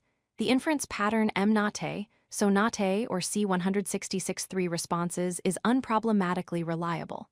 So too, borrowing the arrow again, is the inference M nate, so a C. On the other hand, with the indicative conditional, most inferences of the type V nate, so if a then C strike us as unacceptable. Surely, it will be said, we cannot correctly argue I want buy a lottery ticket. Hence, if I buy a ticket I will win, or argue Jill has not got a broken leg. So if Jill has a broken leg, she is now skiing. Nor can we argue it's not freezing cold. So if it's freezing cold, it's boiling hot. And so on.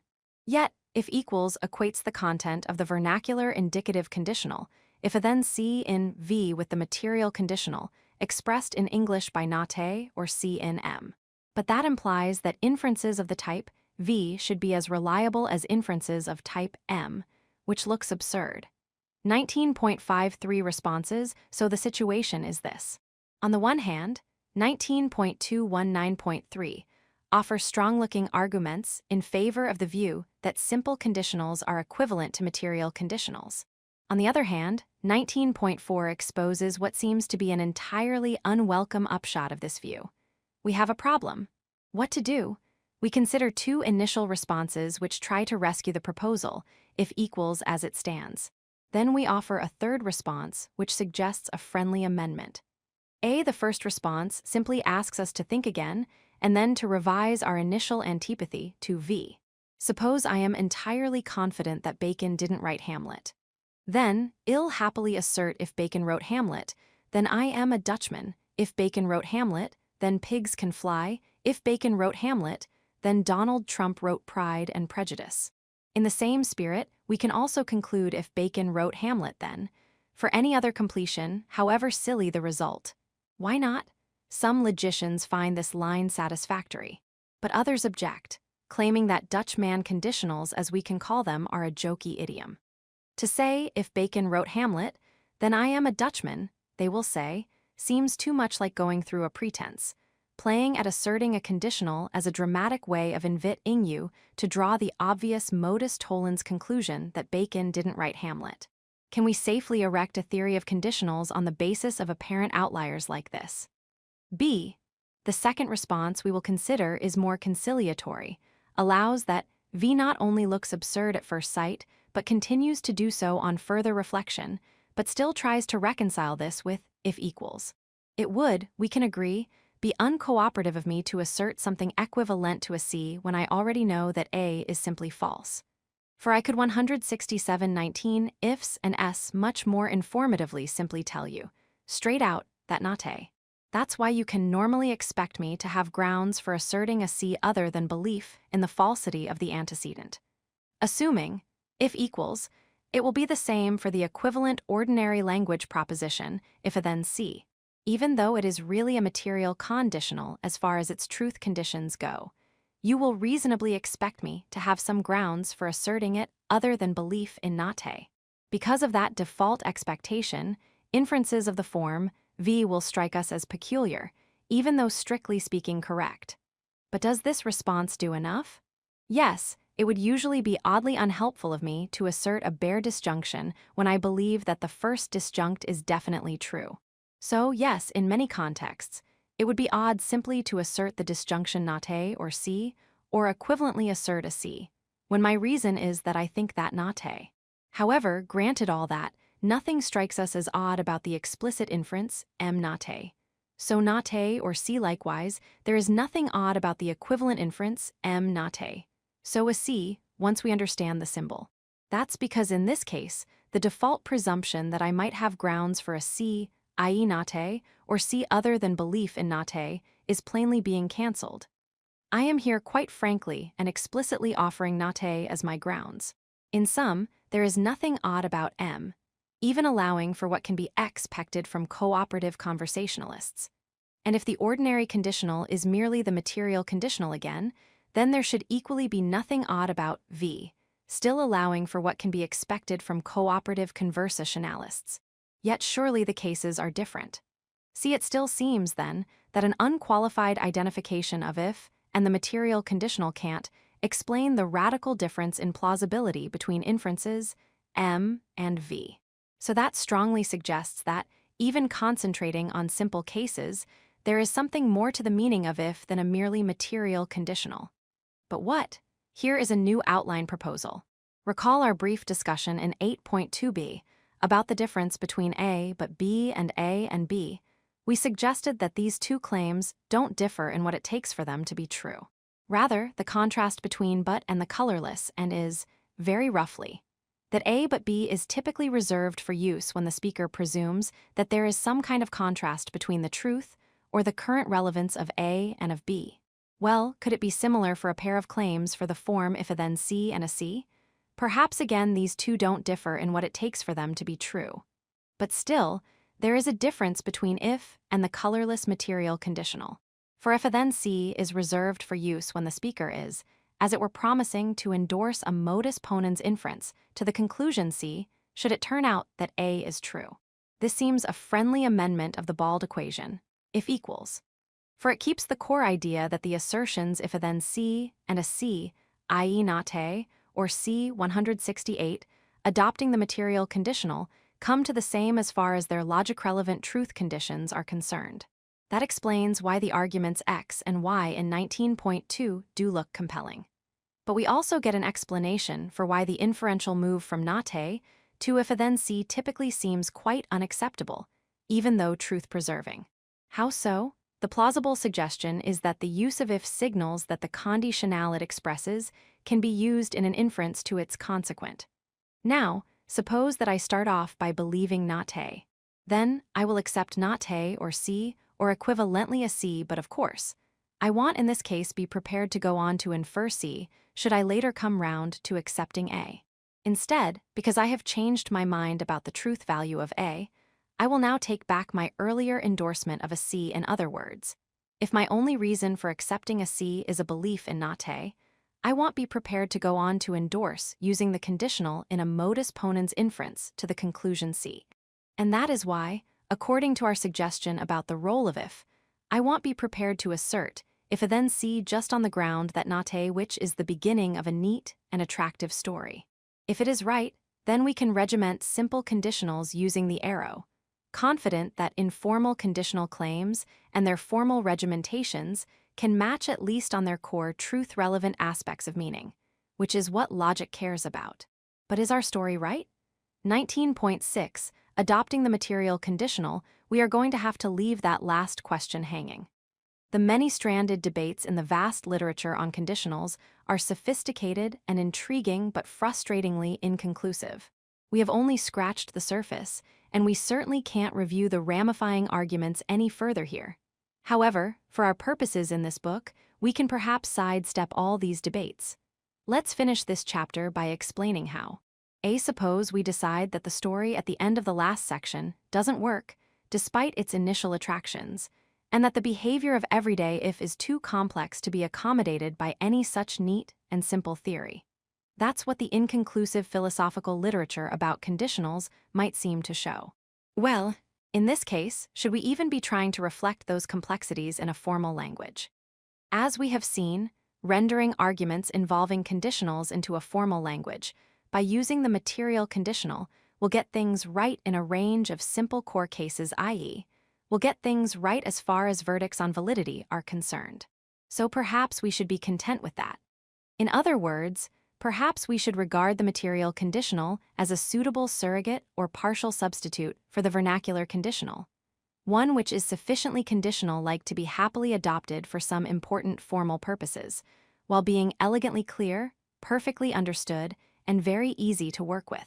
This is in fact the line typically taken by mathematicians who want an easily 169-19 ifs and managed logic for regimenting their arguments. Indeed, this is exactly how the truth-functional conditional was introduced by Frege in his Begriffsschrift. Frege's aim was to provide a setting in which ordinary mathematical reasoning, in particular, could be reconstructed entirely rigorously. And for him, clarity requires departing significantly from what he calls the peculiarities of ordinary language. So he introduces a formalized framework, which then takes on a life of its own. Choice of notation apart, the central parts of Frege's formal apparatus, including his truth-functional conditional, together with his basic logical principles, bar one, turn out to be exactly what mathematicians need. That's why modern mathematicians, who do widely use logical notation for clarificatory purposes, often introduce the material conditional in textbooks as part of their mathematical English, and then cheerfully say, in a Fregean spirit, that this tidy notion is what they are going to mean by if.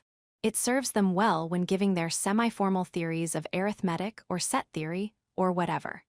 It works well, in particular, when regimenting general claims like if a number is even and greater than 2, then it is the sum of 2 primes.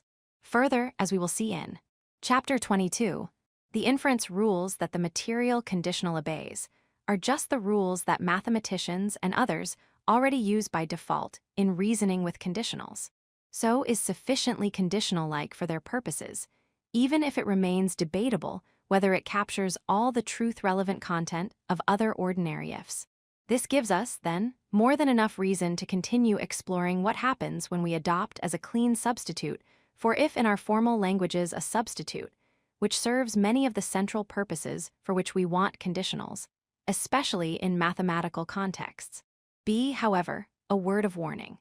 If the material conditional does not always capture all the content of vernacular conditionals, if we are thinking of it more as a substitute apt for use in some, but not all contexts, then we'll have to be correspondingly cautious in using the now familiar two-stage, divide and rule, procedure for evaluating ordinary language arguments. The idea, recall, is that 1. We render a vernacular argument involving conditionals into an appropriate PL language, and then 2. We evaluate the corresponding PL argument by running the truth table test.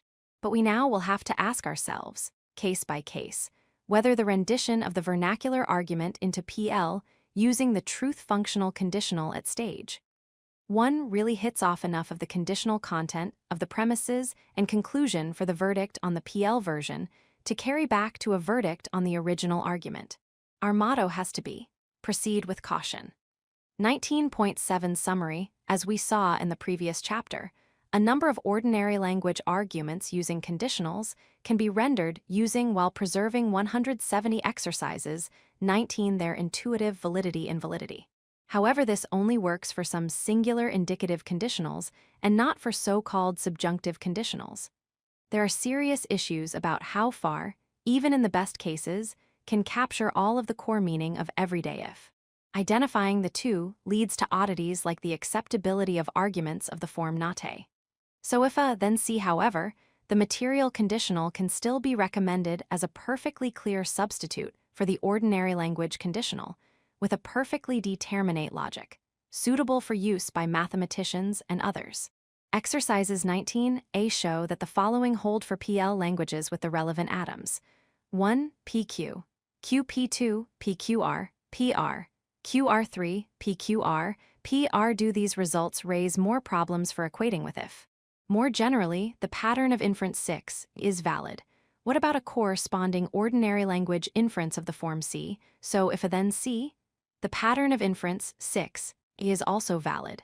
What about a corresponding ordinary language inference of the form C, if B, so C, if A and B? B. Assess the following arguments for validity. 1. Bait is a logician, provided that Amy is one too. And given that Bait is a logician, Chloe is a philosopher. But hold on, Chloe isn't a philosopher, so Amy isn't a logician. 2. Joe went up the hill. Why so? Because Joe went up the hill if Jack and Jill did. While Jack went up the hill if Jane did, and either Jane didn't go or Jill did. But Jane did go up the hill. 3. If Angharad speaks Welsh, so does either Bryn or Carries. But Bryn doesn't speak Welsh. So if Carries doesn't speak Welsh, neither does Angharad. 4. Veronica is a violinist only if Peter plays the cello. Merk is a violinist if and only if Jur plays the viola. Veronica doesn't play the violin if Merk doesn't. Jur doesn't play the viola only if Peter doesn't play the cello. Hence, either Veronica isn't a violinist or Merk isn't. 5. It isn't the case that Popper is a good philosopher and Quine isn't. But in fact, Quine isn't a good philosopher unless Russell is one too. And if Russell is merely a wordy fool, then he isn't a good philosopher. Hence, if Popper is a good philosopher, then it isn't the case that either Russell is a wordy fool or isn't himself a good philosopher. 6. If the switch had been flipped, the light would have been on. If the light had been on, the burglar would have been discovered. So, if the switch had been flipped, the burglar would have been discovered. 171 Interlude. Why natural deduction? Let's review our explorations since the last interlude. We explained the divide-and-rule approach to logic. We sidestep having to deal with the quirks of ordinary language by rendering vernacular arguments into well-behaved artificial languages. We can then investigate the validity or otherwise of the resulting formalized arguments. We then set off to explore formalized arguments involving tidied versions of and, or, and not as their essential logical materials. We define the syntax of our PL languages, which initially have just these 3 connectives built in. We learnt how WFFs of such languages are built up in ways that can be displayed using parse trees. We also define the notion of scope, the notion of a main connective, and related ideas. Next, semantics. We discuss the interpretation of PL languages. We assign truth-relevant contents, senses, to atoms, and read the connectives as expressing bare conjunction, inclusive disjunction, and negation, understanding these in a way that makes the connectives truth-functional. Given the truth-functional interpretation of the connectives, it follows that the truth value of a WFF is determined by evaluation of its atoms. We showed that there is a good sense in which we can define any truth-functional connective using just the 3 built-in connectives. This got us to the position where we could take a pivotal step and define the notions of a tautology and of tautological validity. A tautology is a PL-WFF true on every combinatorially possible valuation of its atoms, while a contradiction is false on every such valuation. A PL argument is tautologically valid if every possible valuation of the relevant atoms, which makes the premises true, makes the conclusion true. We discuss the relation between this notion of validity and the informal notion of logical validity. We argued that the notion of tautological validity gives us a cleanly defined rational reconstruction for the notion of logical validity as applied to inferences relying on truth-functional connectives. We introduced one way of establishing tautological validity, namely by a brute force truth table test. We can in this way decide, quite mechanically, which PL inferences are tautologically valid. 172. Why natural deduction? Finally, after adding the absurdity constant for later use, we considered the prospects for dealing with arguments involving if in the same way. We met the material conditional, which is the only possible conditional like truth function, and we added a special symbol for this to the formal apparatus of PL languages. However, the material conditional is at best a surrogate for the if in just some indicative conditionals. And, even in these cases, there remains a Seri-O's issue about how far it captures all the meaning of if. In chapters 4 and 5, we talked about 2 informal ways of assessing arguments, namely, showing validity by giving a step-by-step proof, and showing invalidity by finding a counterexample. We have seen that a truth table test is in effect a systematic search through all the possibilities for a counterexample to the validity of a PL argument. See 16.3. Our next task is to pick up the idea of step-by-step proofs and to consider how to construct such proofs inside our formalized PL languages. Take, for example, the argument P, QR, SP6, PQ. We can run up a 32-line truth table to validate this little argument, but it is surely much more natural simply to reason as follows. We note, I given a conjunction, we can derive each conjunct. Roman 2 given a pair of propositions, we can derive their conjunction. Deploying these TWO rules of inference for conjunctions, we can use I to infer QR, and hence Q from the first premise of our argument above, and then also use I to infer P from the second premise. And we can use Roman 2 to put these interim consequences together to get the desired conclusion. We can go on to introduce rules of inference similarly governing negations, disjunctions, and conditionals, and also explain how to put together natural-looking step-by-step PL deductions using these rules. And we can do all this while aiming to follow reasonably closely the modes of argument that we already find in everyday informal reasoning. In a phrase, we can aim to develop a natural deduction proof system for propositional logic. So this gives us a second approach to showing the validity of a correct PL argument, namely, via a proof. Is it overkill to explore a proof system as well as the truth table approach to propositional logic? Well, natural deduction proofs for PL inferences are well worth knowing about for their own sake. But a key point is that, unlike the truth table approach, natural deduction methods can be extended from propositional logic in a smooth way to validate arguments with quantifiers. And that's our ultimate target, to be able to deal with formal QL. Quantificational logic arguments turning on all, some, no, etc. as with many other logical ideas. However, the general conception of a formal proof system is much more easily grasped if we meet it first in the tame context of propositional logic. So this is why we will be spending more time on PL over the next few chapters before finally moving on.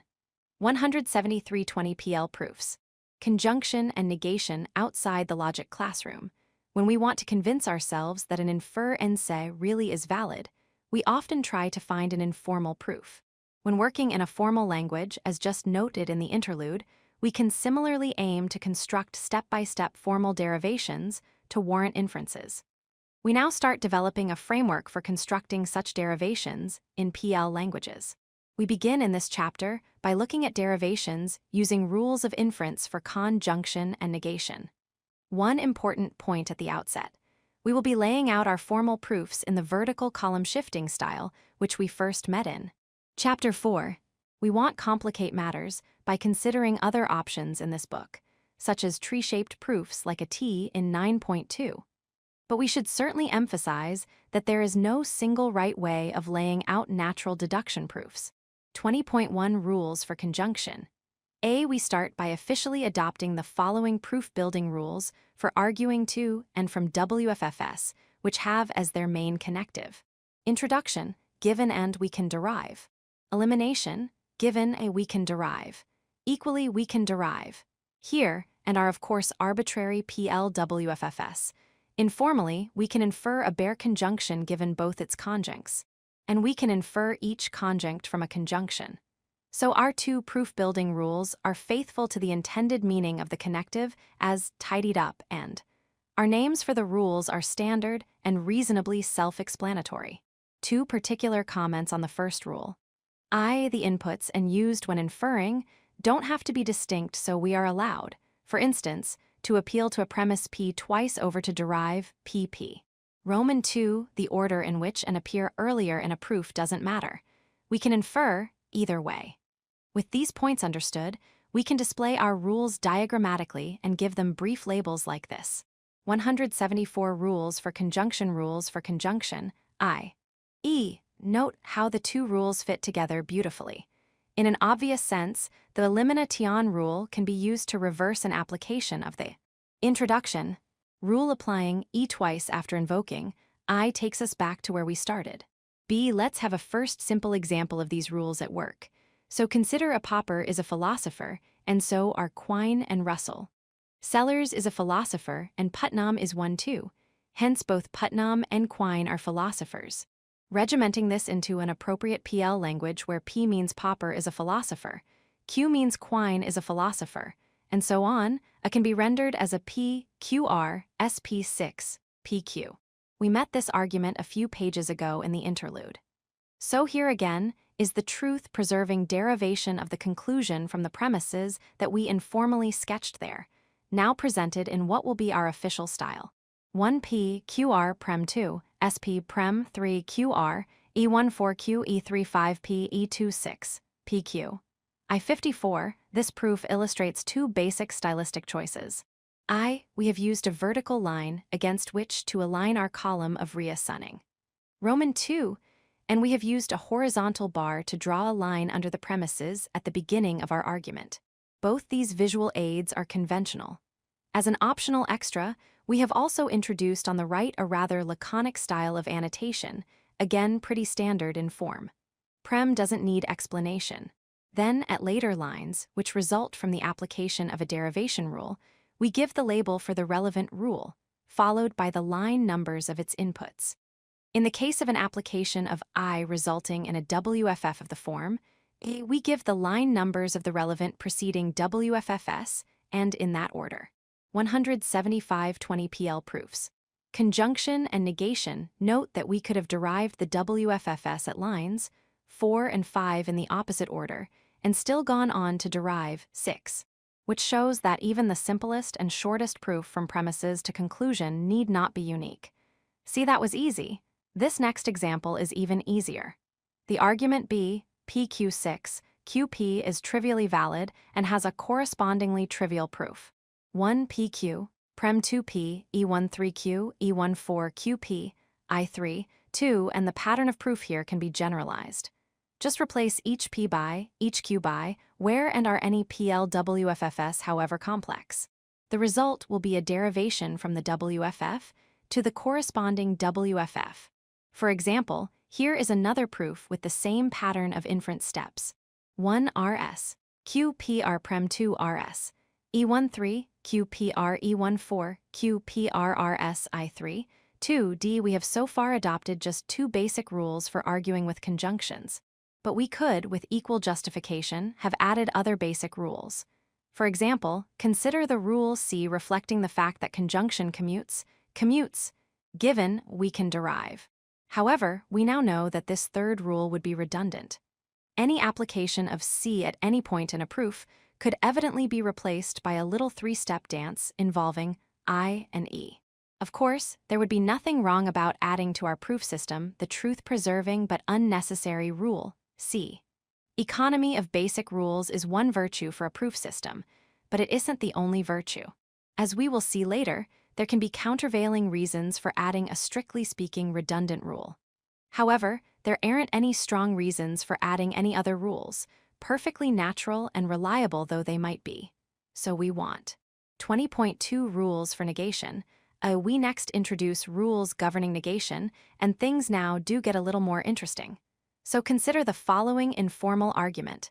C. Popper didn't write a logic book. Hence it isn't the case that Popper and Quine each wrote a logic book. This is valid. Why? Here is a natural line of reasoning, spelt out in painful detail. 176 rules for negation. Our premise is that Popper didn't write a logic book. Now temporarily suppose that Popper and Quine each wrote a logic book. Then, trivially, we'll also be committed to saying Popper in particular did write a logic book. But that directly contradicts our premise. Hence our temporary supposition leads to absurdity and has to be rejected. So it isn't the case that Popper and Quine each wrote a logic book. Here we are, of course, deploying a reductio ad absurdum, raw inference of the kind we first met back in 4.5. In other words, we are making a temporary assumption or supposition S for the sake of argument. We find that S leads to absurdity, given our background premise. So we drop or discharge that temporary supposition S and conclude from our background premise that S can't be true. B. Let's transpose all this into a formal mode. Argument C can be rendered into a PL language with the obvious glossary, giving us CP6, PQ. And now we can replicate the natural line of reasoning we used a moment ago. 1P Prem 2 PQ. Supposed for the sake of argument, 3P E24 absurd. 3 and 1 are contradictory, 5 PQ by RAA. Using the subproof 24, it should be pretty clear what is going on here. But let's spell things out carefully. In a formal derivation, we can at any step make a new temporary supposition for the sake of argument, so long as we clearly signal what we are doing. This supposition can be anything we like, it doesn't have to be related to what's gone before. If this new supposition isn't to become a permanent new premise, we will later need to drop that supposition. And when we drop a supposition, we can of course no longer use it or its implications as inputs to further inference steps. Roman 2. The overall layout of our proof follows the convention already informally introduced in 4.5. So when we make a new supposition or additional temporary assumption for the sake of argument, we mark this by indenting the line of argument one column to the right. We thereby start a derivation within a derivation, i.e. a subproof, as at 2. When we decide to finish or close off a subproof, we shift the line of argument back one column to the left, as at 5. At this point, we say the supposition at the head of the subproof has been discharged. This elegant column-shifting layout for handling temporary suppositions is primarily due to Frederick Fitch in his Symbolic Logic, 1952. Roman 3. We have decorated the proof by using another vertical line to mark th. New column for our indented subproof. This line starts against our new supposition and continues for as long as the supposition remains 177 pl proofs, conjunction and negation in play. The initial premise is in play throughout the argument, and so the vertical line starting against it continues for the length of the whole proof. We have also used another horizontal bar to draw a line under the temporary supposition at the beginning of the indented subproof. Now a comment on the role of the absurdity sign. Roman 4 in our proof, we reach a blatant contradiction, with a pair of WFFS of the form and both in play. So we have reached an absurdity. We highlight this by adding to our derivation. This is the absurdity constant, which we introduced to the resources of PL languages in 17.3 and 18.7, and which we have already noted is tautologically entailed by any contradictory pair. The RAA rule can now be characterized like this. V. Suppose we have a subproof which starts with a WFF, temporarily supposed true for the sake of argument, and in this subproof we derive. We can terminate this subproof by moving back a column to the left, thereby discharging the temporary supposition. The rule RAA then allows us to appeal to this finished subproof and derive. So here then is another proof cut to just the same pattern as the last one. 1 RS, Prem 2 RS, PQ sup 3 RS, E2 4 abs 3, 1 5 RS. PQ RAA 24, we have added to our repertoire of laconic annotations in a straightforward way. Sup marks, unsurprisingly, a temporary supposition starting a subproof. Abs marks that we are declaring an absurdity on the basis of a blatant contradiction, and we give the line numbers of the relevant contradictory WFFS and in that order. And a reductio inference is marked by RAA together with the line numbers of the beginning and end of the relevant subproof.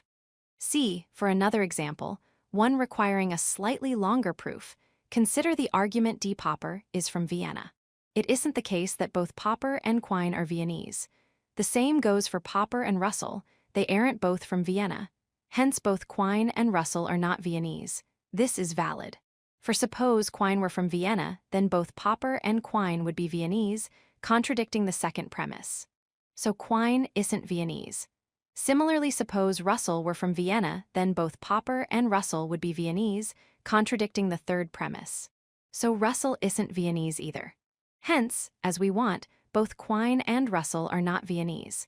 With the obvious glossary for P, Q, and R, we can transcribe our informal argument into a PL language as follows.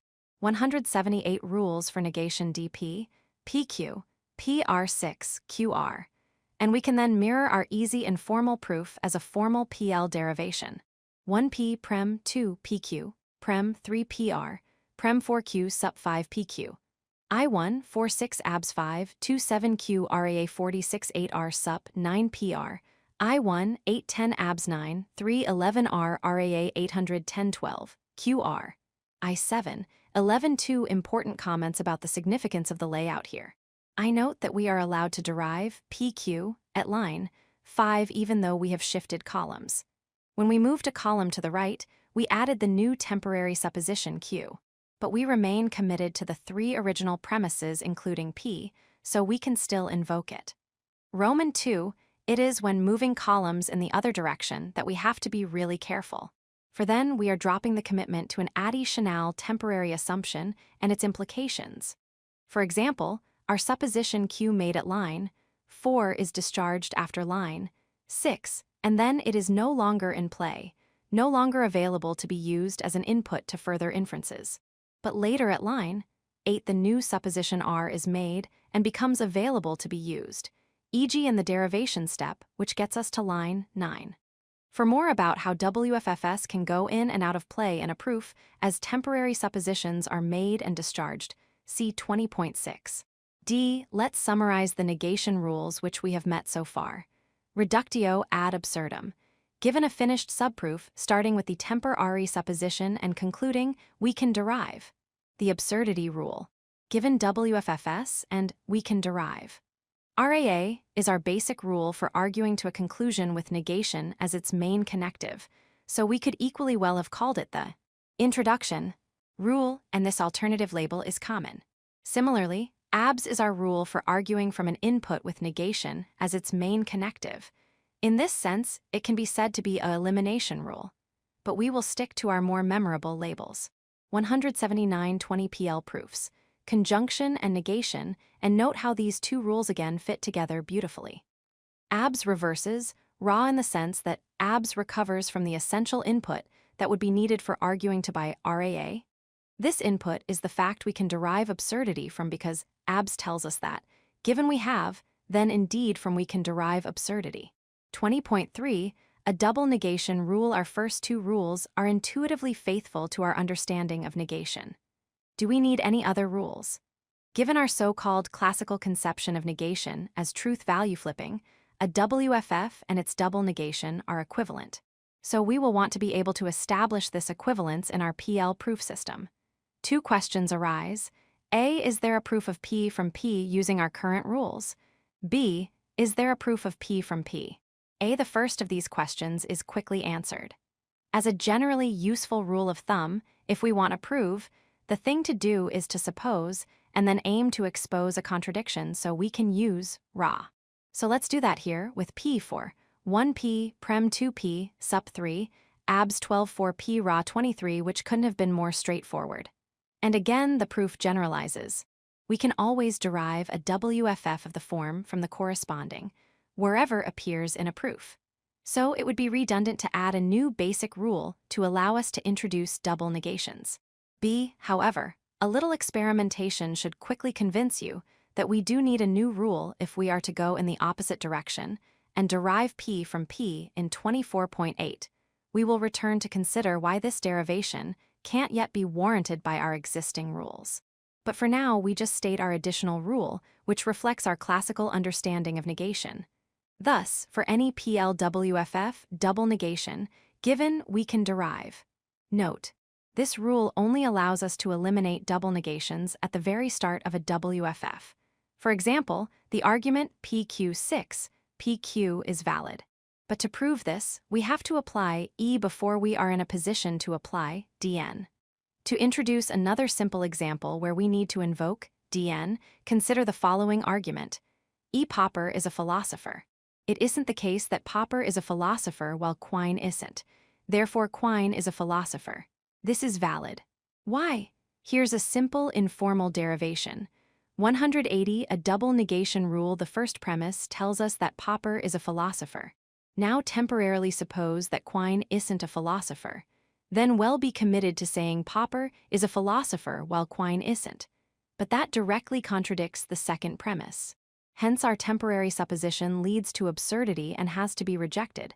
So it can't be that Quine isn't a philosopher. Hence he is one. 2 comments about this. This example illustrates that sometimes, even if your target conclusion isn't a negated proposition, it may still be natural to establish it by a reductio argument. Roman 2, but note, our reductio arguments do always end with the negation of some previous temporary supposition. So if that supposition is already a negated proposition, the reductio argument will yield a doubly negated proposition.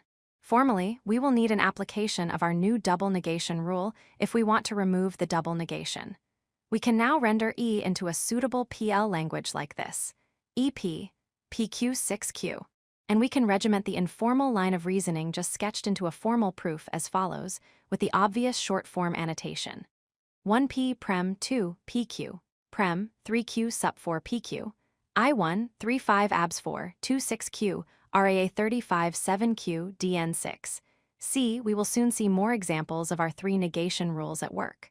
But for the moment, let's just finish this section with a diagrammatic summary of these natural derivation rules with their short-form labels. Rules for negation abs. Ra, DN. Note, though, that we have already learnt that the inputs for the application of a rule like abs can appear in either order, and needn't be in the same column. The inputs just need to be available in the sense to be spelt out in 20.6. 180-120 PL proofs. Conjunction and negation, 20.4, a more complex proof. Thinking strategically, AR5 derivation rules tell us how we can extend a formal proof, not how we must extend it. The rules give us permissions, not instructions. And permissions can allow us to do pointlessly silly things. We therefore need to keep our wits about us if we are not to waste time and effort when proof building. Consider, for example, this slightly messy argument. If it isn't true that Putnam is a logician while Quine isn't. Also, it isn't the case that both Ryle and Quine are logicians. Hence, it isn't true that both Putnam and Ryle are logicians. This is valid. Can you see why? Translated into an appropriate PL language, the argument becomes F, PQ. RQ6, PR. So how do we get from the premises to the conclusion? The only rule that applies to our two premises, separately or jointly, is I. And yes, we could derive e.g. PQ, RQ, but given our target conclusion, it would be no help at all. The permissive nature of our derivation rules allows us to ramble off on pointless detours like this. So, a bit of strategic thinking is needed. Since we want to establish PR from the premises, the inviting strategy is to assume the opposite, i.e. to suppose PR, and then try to show that this leads to absurdity. So a proof should take the following shape: PQ, RQ, PR, PR, PR. We therefore now have an easier problem. How are we going to argue towards absurdity inside that subproof? Well, only two of our derivation rules can be applied to the 5 WFFS we have at the beginning of our proof. We could use E again on the third WFF, but what would be the point of that? Or we could conjoin any two of the WFFS using I, but that would also be quite pointless again. So it seems that the only sensible way forward is to make a judiciously chosen further supposition. But this looks promising. An obvious option is to choose Q, as this will combine with R to give us a contradiction. So let's make this further temporary supposition, indenting the line of proof again accordingly, and we get 182 understanding proofs. Discovering proofs 1 PQ, Prem 2 RQ, Prem 3 PR, Sup 4 PE35 RE36Q Sup 7 RQ, I568 ABS 7, 29Q RAA 68, and now we can see our way home. Another contradiction has come into view, and we can easily finish our proof. 10 PQ, I4, 911 ABS 10, 112 PR, RAA 311. Do note the column shifting discipline imposed in our Fitch-style proof SysTem. In this proof, we make two temporary suppositions, with the second one introduced while the first is still active. That is why, at line 6, the column of reasoning has to be indented a second time. Then we eventually discharge our suppositions one at a time, as we jump back leftwards just one column at a time. And do compare this proof with the proof for D, which also involves two reductio arguments. Make sure you understand why, in the proof for D, those arguments appear one after the other, while here in the proof for F, they appear one inside the other. 20.5 Understanding Proofs. Discovering proofs, an important general remark before proceeding. This is a logic book for philosophers, not a mathematics book. So your aim should be to understand the concepts and principles behind the construction of Fitch-style proofs, and to be able to follow a proof when one is presented to you. Being able to discover proofs like the last one for yourself is much less important. We will work through many more examples, often talking strategies for finding proofs as we go. But if you still find proof discovery a bit challenging, don't panic. Philosophically speaking, it is not the crucial thing. So don't get bogged down in tackling exercises if you find them hard going. Just read on and make sure you at least grasp the general principles at stake in these chapters about proofs. 20.6. Given our summary statements of the 5 derivation rules, so far all have the form given. We can derive. We need to say more about that given. 18320 PL proofs. Conjunction and negation. A. Suppose we are working in a language where P means Hillary Clinton is a Democrat and Q means Donald Trump is a Democrat. Consider this argument. G, PQ 6P, this has a true premise and false conclusion, so it is of course invalid. Yet here is a proof which purports to derive G's conclusion from its premise. 1 PQ, Prem 2P sup, 3Q sup 4 PQ. I2, 35 abs 4, 16Q, RAA 35 7Q, E48 abs 7, 69 P Ra 28. Since G is invalid, something must be badly amiss with this putative proof. But what? Everything before line 7 is fine. We make a first temporary supposition at line 2, indenting the line of proof, and then we make another supposition at 3, so we indent the proof a second time. The inner proof within a proof then tells us that the supposition Q at 3 leads to absurdity. So we can discharge that supposition and correctly appeal to Ra to derive Q at line 6. However, note that by the time we get to line 6, we have discharged the supposition 3. Hence, from 6 onwards, the WFF3 and the WFFS it implies are no longer being assumed to be true.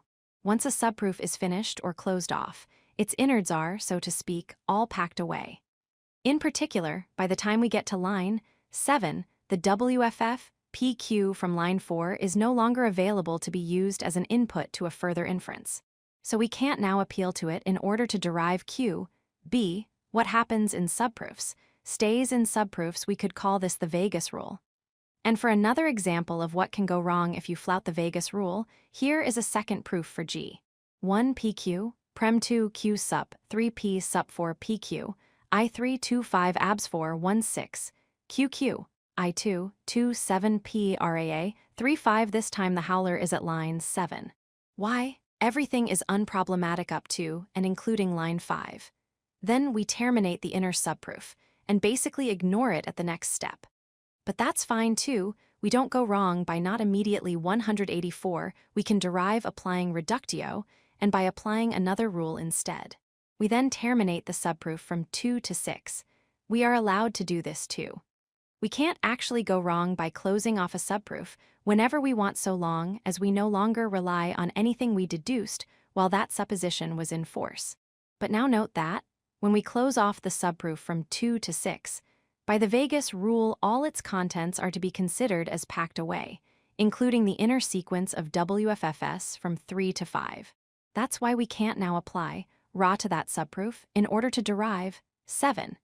See, with these 2 examples vividly in mind, here is the key idea we need if we are to avoid howlers like those in our last 2 proofs. After a subproof is finished and its initial temporary supposition is discharged, its contents become unavailable. So, at a given line, the available WFFS are the earlier ones which are not in a finished subproof. And an earlier subproof is available at that line if it isn't itself nested inside a finished subproof. When extending a proof by applying a derivation rule, the rule can only invoke as its inputs previous WFFS and are subproofs that are still available at that stage in the proof. In sum, when we talk of the given inputs to a derivation rule, these inputs must still be available, not packed away inside a finished subproof, at the point when the rule is applied.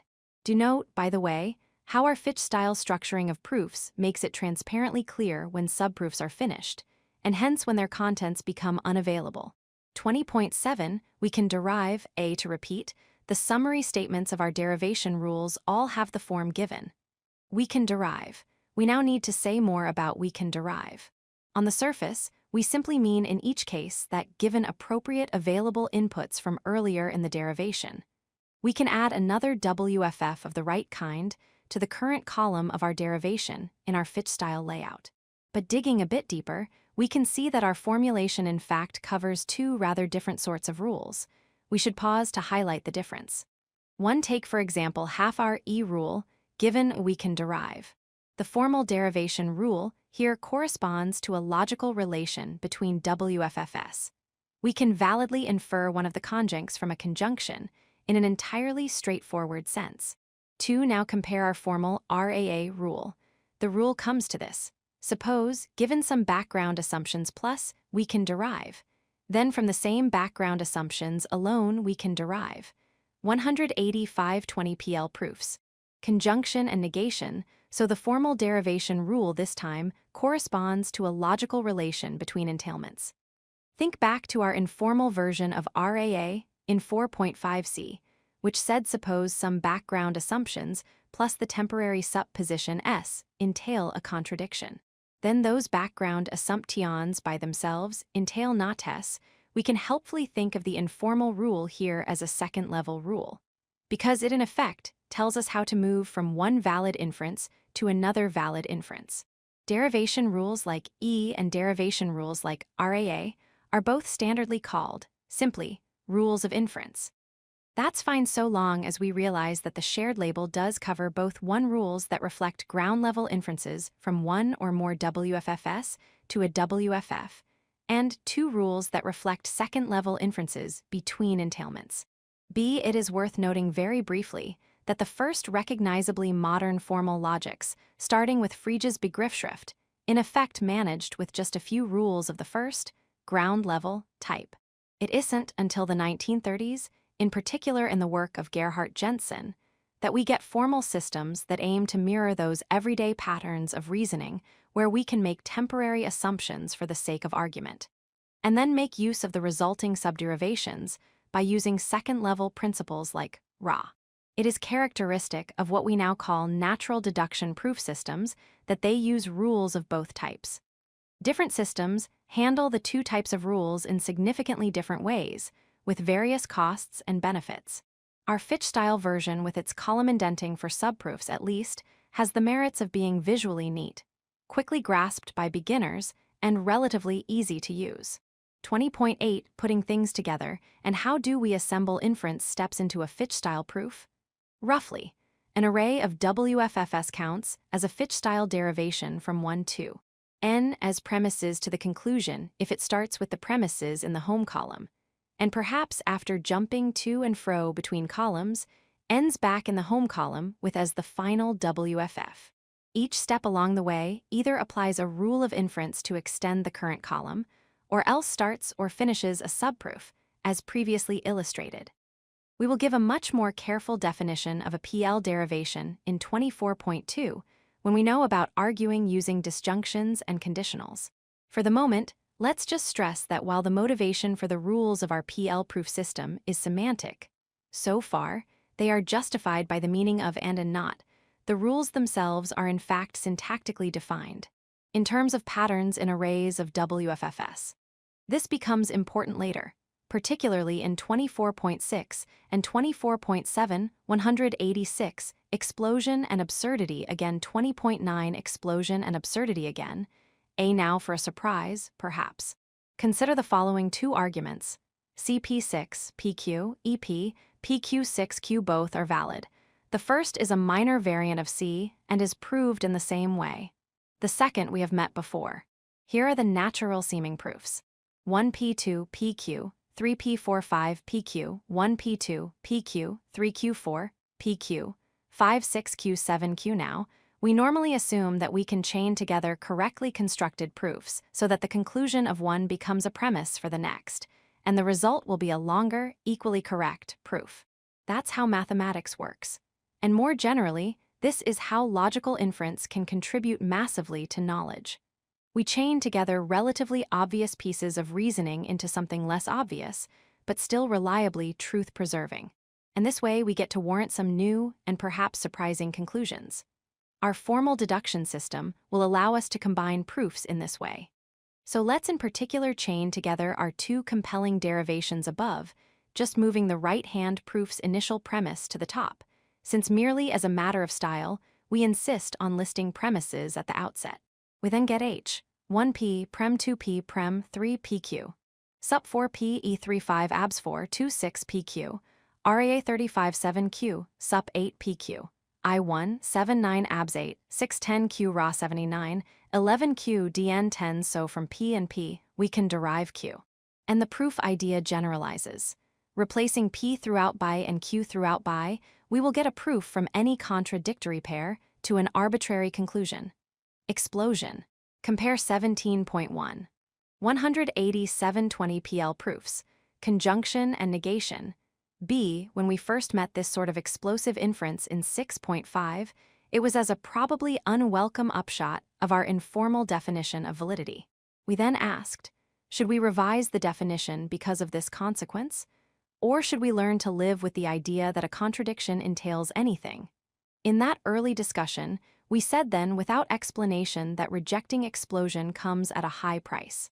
We can now see one reason why. In order to block our particular formal proof H, we have just three options. 1. We can reject the proof which we took to validate the inference C. 2. We can reject the proof which we took to validate the inference E3. We can drop the assumption that we can chain correct inferences together to get another correct inference. None of these options looks very attractive at all, which is why the great majority of logicians take the remaining option and accept explosion. Philosophers being the contentious bunch that they are, there exists a vocal minority who resist, insisting that explosion is a fallacy of irrelevance. We can't here investigate the ways that have been suggested for escaping H and similar explosive arguments, though, if forced to choose, I'd tinker with option 3. It is fair to say, though, that no escape route has gained very wide acceptance. See now for another explosive inference. We have officially added the absurdity sign to our PL languages as a special WFF, and it has featured in our formal, raw arguments as the conclusion of some subproofs. But like any other WFF, it can also in principle appear elsewhere, even as a premise in an argument. An aside here, we could with only relatively minor adjustments have arranged things so that the absurdity sign only gets used to conclude subproofs. And then we could downgrade the sign to being something like an exclamation mark, signaling that you have hit a contradiction. But we will continue along the more well-trodden path of treating as a WFF. Since is like a generalized contradiction, we will now expect to be able to argue from it to any conclusion we want. And we can consider derivation I. 1. Prem 2p, sup 3p, I2, 1 4 E35p, RAA 24 6p dn, 5. Needless to say, this line of argument also generalizes. Replace p by any WFF, and we will get a derivation from 2. This corresponds to the explosive tautologically valid inference we tagged ex falso quodlibet in 17.2.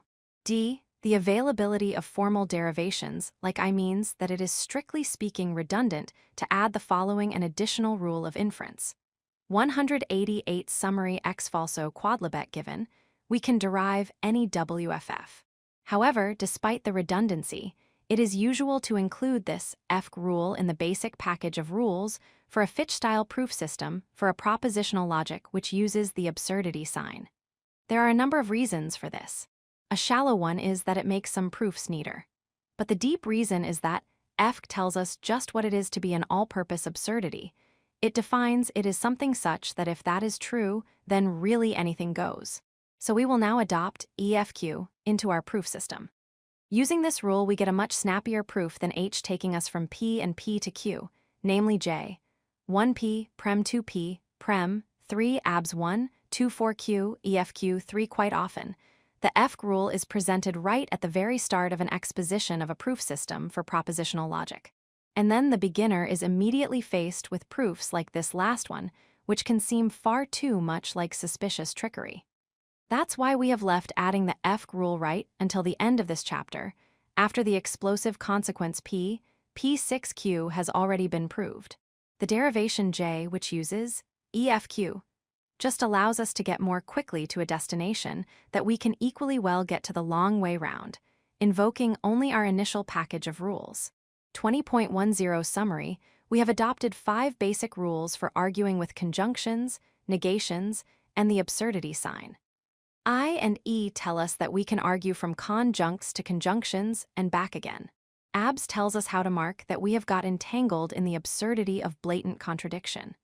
Ra tells us that if a supposition leads to absurdity, then we can infer its negation. DN allows us to eliminate initial double negations.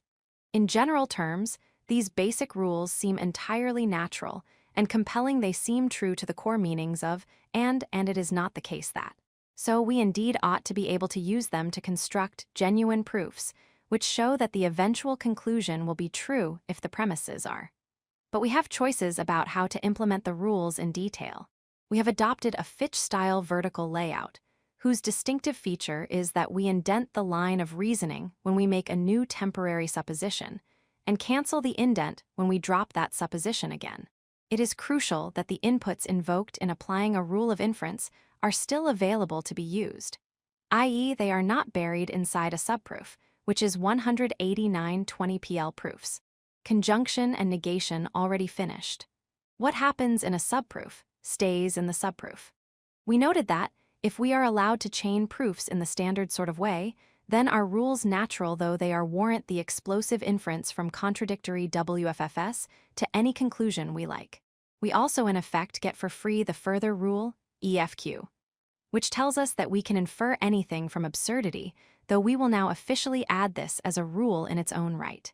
Exercises 20a show that the following inferences, in suitable languages, of course, can be war-ranted by proofs using our rules for conjunction and negation. 1 PQR6, PPQQ2 PQR6, QPR3 PQ, PR, QS6RS 4 PQ, QR6 PR, 5 PRSQ, SQ6 PR6 PS, SQ6 PRQ, 7 PSQ, RP6, QR8 PSSQ, PRQ6 P9, P6 P10, PQ6, PQ. B. Recall the notation from exercises 16c, introduced to indicate some WFFS 0, 1, or many, with indicating those WFFS together with, and recall the use of if introduced in 18.6. We now add a new pair of definitions, are S-consistent, i.e., are consistent as far as the proof system S can tell if there is no proof in system S of from as premises, are S inconsistent if there is an S proof of from as premises. Let S be the current proof system with our conjunction and negation rules. Show, 1 can be derived in S from as premises if are S inconsistent. Now for 3 results for eventual use in the appendix, about what we can add to S-consistent WFFS while keeping them S-consistent. First, note that if are S inconsistent proves. So if are S inconsistent and is one of the WFFS, then must already be S inconsistent. Explain why. Conclude that, 2, if the WFFS are S-consistent and is one of them, then are also S-consistent. We use to indicate the WFFS together with and. Show that, 3, if the WFFS are S-consistent and is one of them, then are also S-consistent. Note too that if and are both S-inconsistent, we can derive both and from, and hence can derive. So if and are both S-inconsistent and these WFFS already include, then are S-inconsistent y. Conclude, 4, if the WFFS are S-consistent and is one of them, then either, or both are also S-consistent. 190 21pl proofs. Disjunction. In the previous chapter, we showed how to argue using conjunctions and negations in our Fitch-style system. Now we see how to argue using disjunctions. 21.1, the iteration rule. First, however, consider the following little argument which involves none of the sentential connectives. A Popper was born in 1902, Quine was born in 1908. Russell was born in 1872. Hence, Quine was born in 1908. Given our understanding of what makes for validity, this counts as trivially valid, for there is certainly no possible situation in which our premises are all true and the conclusion false. See 3.2b. Correspondingly, in a suitable PL language, a P, Q, R6Q is also trivially valid. We will therefore want to be able to construct a derivation of the conclusion from the premises in our PL proof system, a proof. F using the layout where premises appear above a horizontal bar and the conclusion eventually below. A simple way is to adopt a new rule, iteration. At any inference step, we can reiterate any available WFF. This just reflects our structural understanding of how proofs work. If a WFF is available at a given step, repeating it can't involve any new commitment. Using our iteration rule, call it ITER for short, we can now construct the required miniature proof for the inference in A. 1P, Prem 2Q, Prem 3R, Prem 4Q, ITER 2. Note, though, that we could have managed without using any iteration rule. For assuming that we can use the usual rules for conjunction, our rule is strictly speaking redundant. In the present case, we could argue as follows. 19121 PL proofs. Disjunction 1P, Prem 2Q, Prem 3R, Prem 4, QQ. I2, 25Q E4 recall. We said in 20.1a that we can appeal to the same input twice when applying I, as in 4. And the trick here generalizes. In other words, whenever we are tempted to use ITER, we could use the two conjunction rules instead. Still, it does seem perverse to invoke the conjunction rules in a little two-step dance in order to derive a conclusion which contains no conjunction from premises which equally contain no conjunctions. And so, because it directly reflects our understanding of how proofs work, we will explicitly adopt the trivially safe additional rule, ITER, though it is worth stressing that there is no right or wrong policy here. 21.2, Introducing and eliminating disjunctions.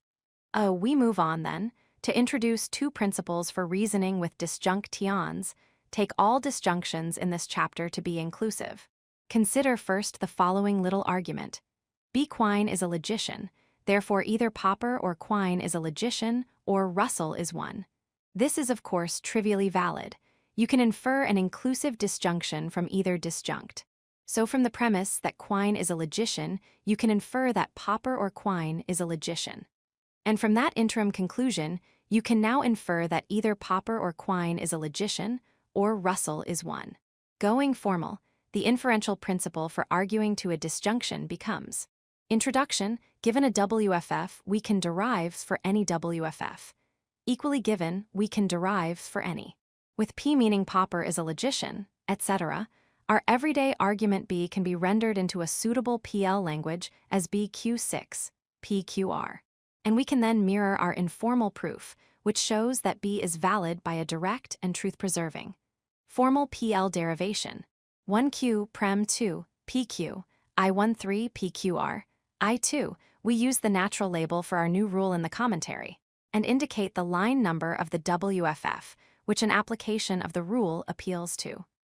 192, Introducing and eliminating disjunctions.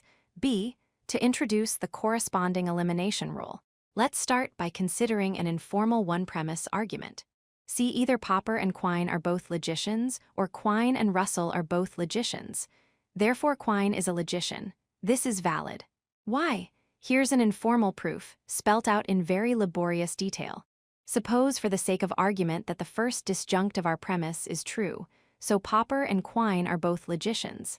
Then, on that assumption, Quine in particular is a logician. Suppose alternatively that the second disjunct of our premise is true, so Quine and Russell are both logicians. It follows on that assumption too that Quine is a logician. Both disjuncts of our initial premise imply Quine is a logician. Therefore, since we are told at least one disjunct is true, we get our desired conclusion. The principle here is a version of proof by cases. We are given that at least one of two cases A and B holds. We show that in the first case C follows. We show that equally in the second case C follows. Since C follows in either case, and we are given that at least one of the cases holds, we can conclude C outright. C going formal, this principle is captured by the following derivation rule in our Fitch-style system.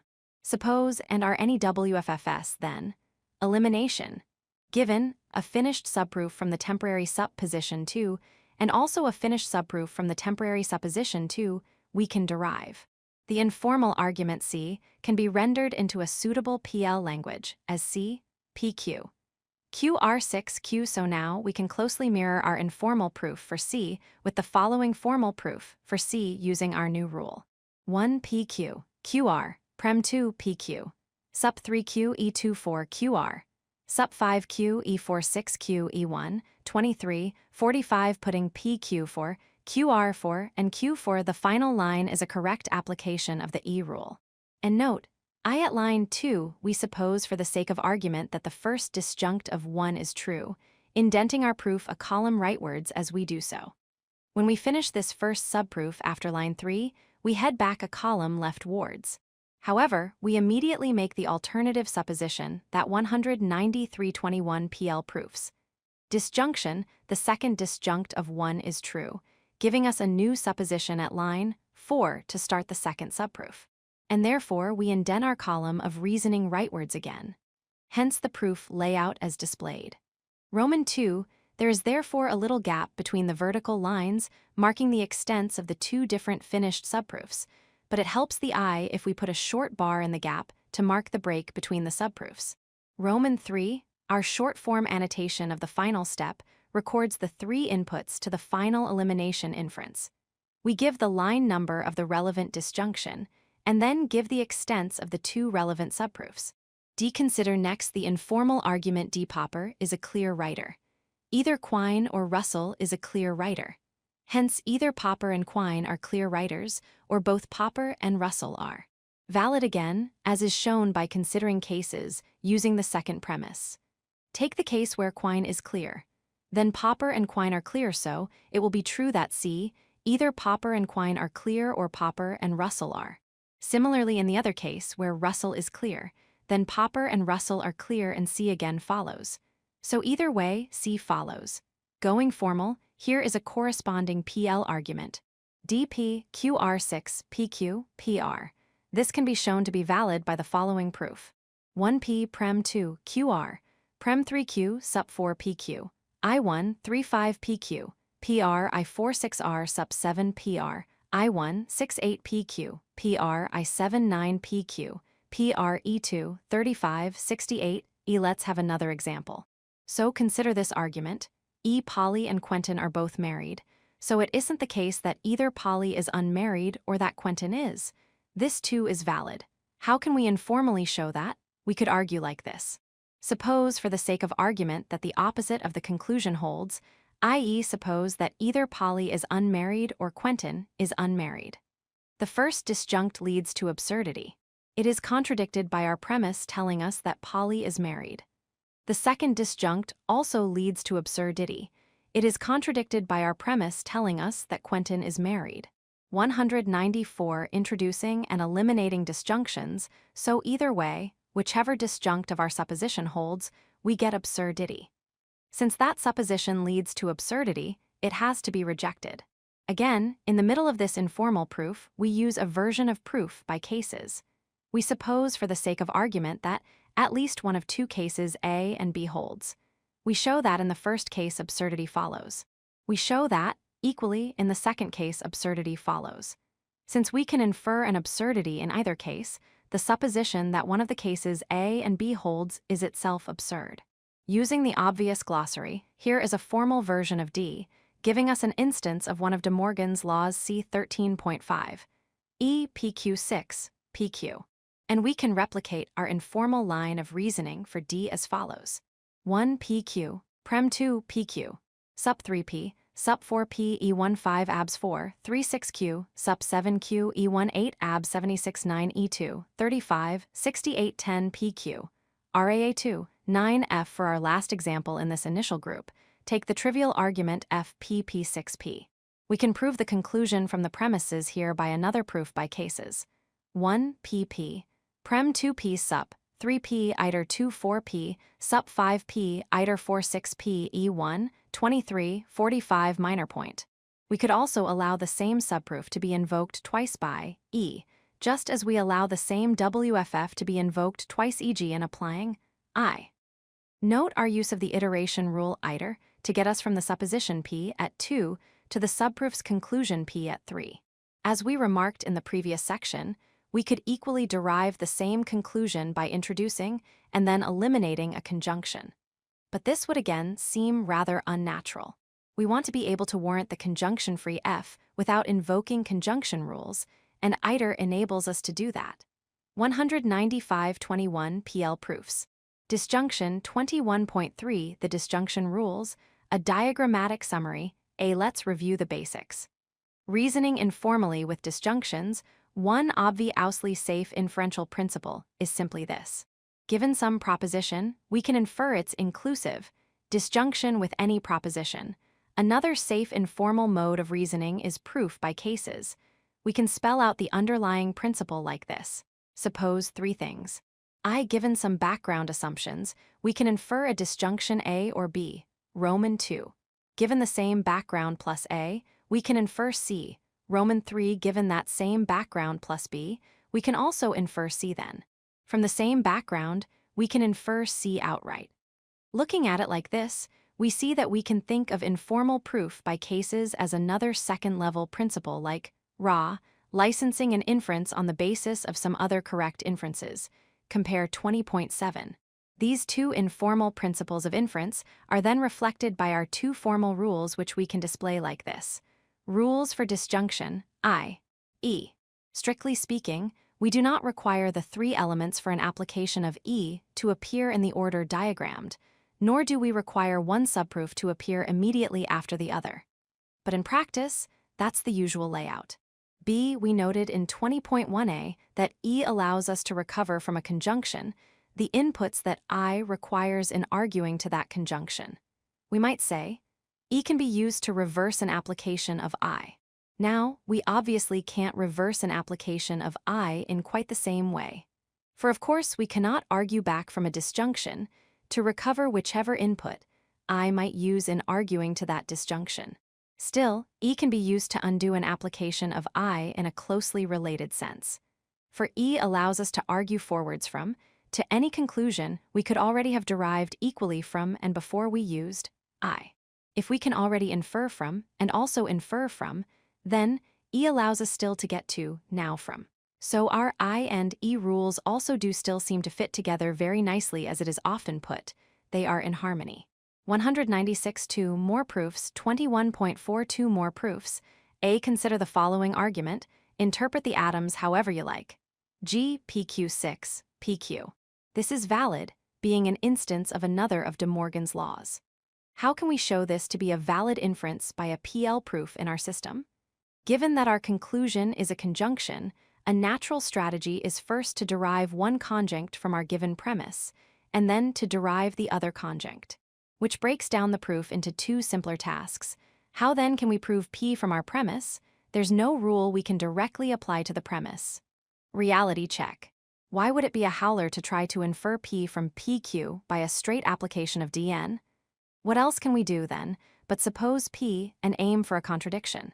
1 PQ, Prem 2P, Sup 3 PQ, I24 abs 3, 15 P RAA 24 6 P DN 5 7 Q Sup, 8 PQ, I79 abs 8, 1 10 Q Ra 79, 11 Q DN 10 12, PQ, I6, 11 B. Now let's show the following is valid by another Fitch-style derivation of the conclusion from the premise. HPQR6, PQR, we have a disjunctive premise. We need to use it in a proof by cases, so we can already sketch out the shape of our hoped-for proof. PQRP, suppose first disjunct of initial premise is true. PQR, target conclusion. QR, suppose second disjunct is true. PQR, the same target conclusion. PQR, E from initial premise and two subproofs, 197.21 PL proofs. Disjunction, how is the first subproof to go? Plainly, we can use I twice to arrive at PQR. How is the second subproof to go? This time we have a disjunctive temporary supposition, QR. Hence we will now have to embed another proof by cases inside the main one, with two new subproofs starting with Q and R and each aiming at the same conclusion, PQR. With these guiding thoughts in mind, a finished proof is quite easily found. 1 PQR, Prem 2P, Sup 3 PQ, I24 PQR, I35 QR, Sup 6 Q Sup, 7 PQ, I68 PQR, I79 R Sup, 10 PQR, I911 PQR, E5, 68 910 12 PQR, E1, 24 511.21.5 Disjunctive syllogisms. We turn next to discuss so-called disjunctive syllogism inferences. In formally, these are inference steps where we take a disjunction and the negation of one disjunct, and then infer the other disjunct. Thus, from A or B and not A, we can infer B. And equally, from A or B and not B, we can infer A given our standard understanding of negation and disjunction.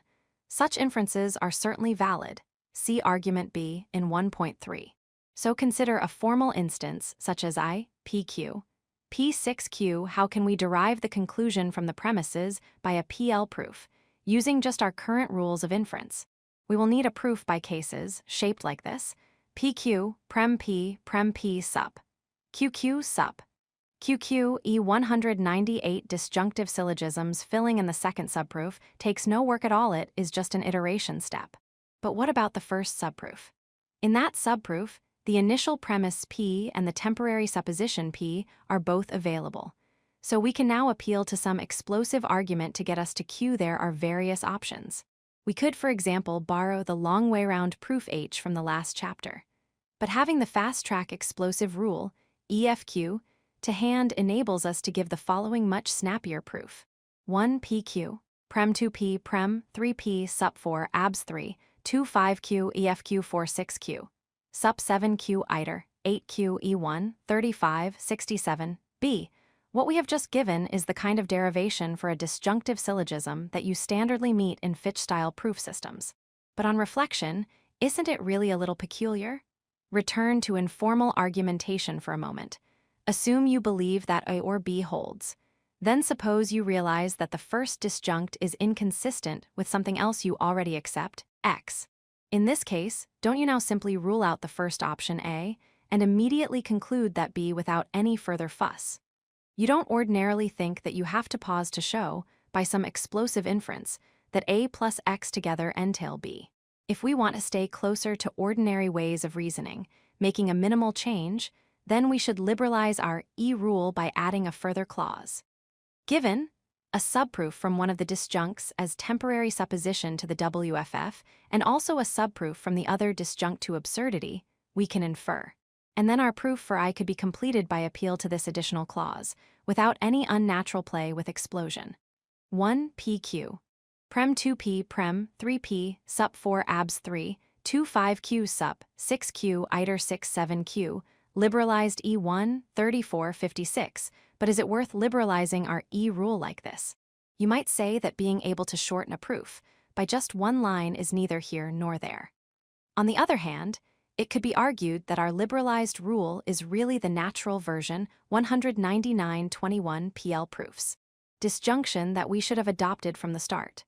The usual line, however, is to stick to the original version of E. And on balance, it is probably unwise to depart significantly from the conventional wisdom in an introductory text like this. So with some regrets, we will retain our E rule in its austere standard form. This, of course, leaves open the option of adding a disjunctive syllogism rule to be built into our system as a new basic rule. From and you can infer, from and you can infer. But we now know that this rule would be redundant. Any application of it can be replaced by a short proof modeled on our proof for I. It is another judgment call whether to add a DS rule. But arguably, this redundant rule doesn't have the fundamental character of the strictly speaking redundant rules we have added, EFK and ITER. So we want add it. But there is no right or wrong policy here. C. Let's have another example where we need to use AFQ in order to massage a proof to conform to our standard E rule. So consider. J. Either Popper and Quine were both born in the 20th century, or Quine and Russell were both born in the 20th century. But Russell wasn't born in the 20th century. So Popper was. Why is this valid? Informally, consider cases from the disjunctive premise. The second case, Quine and Russell both being born in the 20th century, is quickly ruled out by the premise that Russell wasn't born in the 20th century. So that leaves only the first case in play, and in that case, Popper was indeed born in the 20th century. Using a language with the obvious glossary, J can be formally rendered as J PQ, QR, R6P. And then here is a formal approximation of our sketched proof. 1 PQ. QR Prem 2R Prem 3 PQ. Sup 4 PE 35 QR. Sup 6 RE 57 AB 6. 28 P EFQ 79 P E1 34 58. The supposition 5 leads to absurdity at 7, as in the intuitive proof. But to shoehorn our formal proof into the standard form of a E argument, we need 5 to lead eventually to P. We bridge the gap again by appealing to AFQ. 200 disjunctive syllogisms, D just for the fun of the ride. Let's finish this section with a more complicated example, where our elimination rule is appealed to twice over, with one occurrence inside another, as in the proof of H. So take the following argument. K, either Polly is unmarried or Roland is married, but at least one of Polly and Quentin is married. And it's not true that Quentin is married while Sebastian isn't. So either Roland or Sebastian is married. This is valid. Informally, consider cases from the second premise. Suppose Polly is married then, by disjunctive syllogism using the first premise, Roland is married, and hence Roland or Sebastian is married. Suppose alternatively that Quentin is married, combined with the third premise that implies that Sebastian is married too. So again, it is then immediate that Roland or Sebastian is married. In both cases, we get our conclusion, and now let's argue formally. K can be regimented into a PL language like this: K PR PQ QS6RS. Note, we have in fact already met this argument. It was D in 15.4, where we showed it to be valid by the truth table test. But now we can turn our informal proof by cases for K's validity into a Fitch-style proof, warranting K as follows. 1 PR, Prem 2 PQ, Prem 3 QS, Prem 4 P, Sup 5 P, Sup 6 ABS 4, 5 7 R EFQ 6 8 R Sup, 9 R ITER 8 10 R E1, 57 89 11 RS, I 10 12 Q Sup, 13 S Sup, 14 QS, I 12 13 15 ABS 14, 316 S, RAA 13 15 17 S, DN 16 18 RS, I 17 19 RS, E2 411 12 18 200 121 PL proofs. Disjunction: note how we are inserting now familiar patterns of reasoning at 4 to 10 and at 12 to 17. Our complex proof, not untypically, is built up from reusable simpler modules. Also note that the application of E at line 10 is quite correct, even though the subproofs are indented more than one column in from the original disjunction at line 2. All that matters is that, at line 10, PQ plus the two subproofs are indeed all available. Finally, though, let's remind ourselves that what really matters for us here is proof understanding, not proof discovery. Just make sure you appreciate what is going on in proofs like this. 21.6 Summary. In this chapter, we have added to our Fitch-style proof system the introduction and elimination rules, I and E, for dealing with disjunctions. These new rules again seem entirely compelling and true to the ordinary core meaning of or, at least when used inclusively. If we restrict ourselves to the standard E rule, some proofs for disjunctive syllogisms, for example, can look rather unnatural, needing to appeal to AFQ. We could, for example, tinker with the E rule by adding another clause, but we follow the usual practice and keep our rule simple. Exercises 21A show that the following inferences can be warranted by proofs using the derivation rules introduced over the last two chapters. 1P QR6 PQ, PR2 PQ6 PQ3 PQ6 PQ4 PQ, PR6 PQR5P, Q6 PQ6 QP, RQ, PQ6R7 PQ, RP, RQ6R, 8P QR, PQS, PSR6 SB. Revisit exercises 20B. Let S be the proof system with our rules for conjunction, negation, and now disjunction as well. 1 do results, 1 to 4 from those previous exercises, still obtain now. We have revised what counts as the proof system S. Use similar arguments to those outlined in those previous exercises to show. 2. If the WFFS are S-consistent, and E is one of those WFFS, then either, or both are also S-consistent. 3. If the WFFS are S-consistent, and E is one of those WFFS, then, are also S-consistent. 202 22 PL proofs. Conditionals we started. Chapter 18. By saying, in effect it would be nice if we can treat if as another truth-functional connective, for then we'll be able to carry over our familiar apparatus of truth table testing, etc. However, in Chapter 19, we noted problems with simply identifying if and. Though we did end that chapter by suggesting that, all the same, the truth-functional conditional will serve as a stripped-down substitute for the ordinary conditional for many purposes. Let's now start from a different thought. Suppose we treat the conditional as another connective governed by intuitively compelling inference rules, and extend our Fitch-style proof system to cover arguments involving conditionals. Perhaps this will give us a more appealing way of handling the logic of if. So set aside for a moment the official truth-functional semantics for the arrow symbol in PL languages.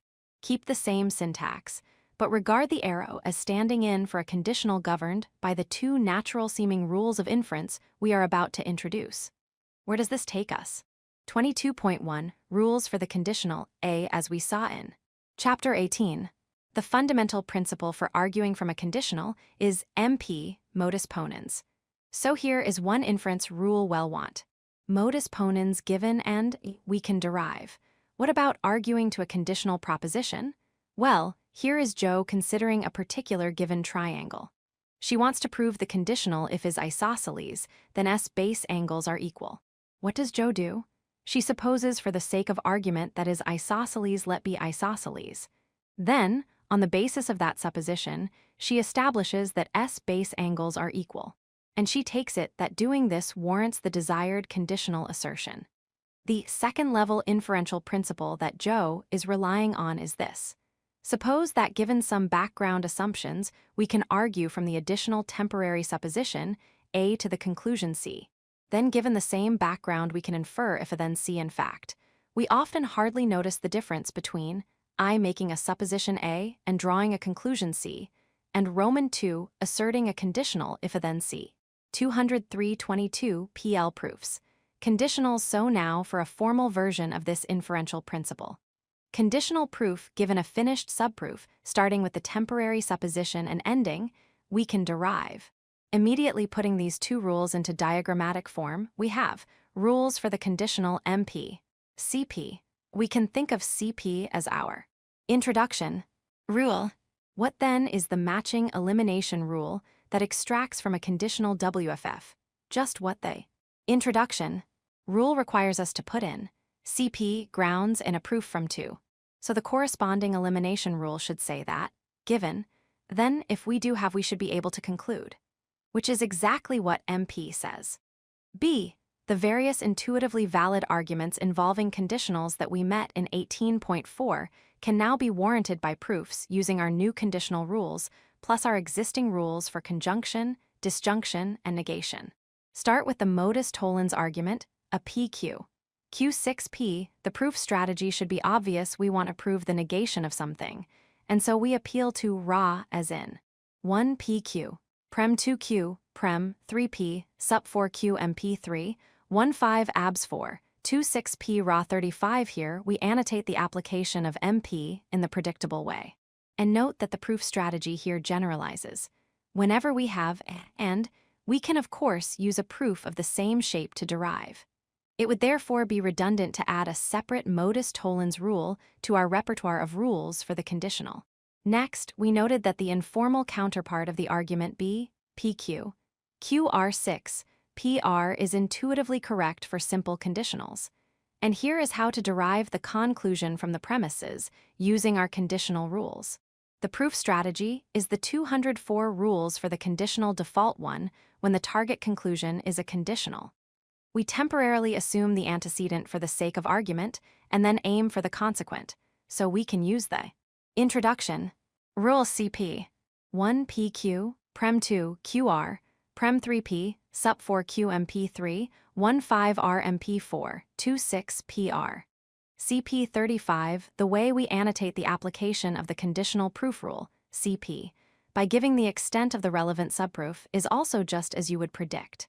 Next, consider the contraposition inference, i.e. the inference from a conditional to its contrapositive in C, PQ6, QP. Again, we are aiming to prove a conditional.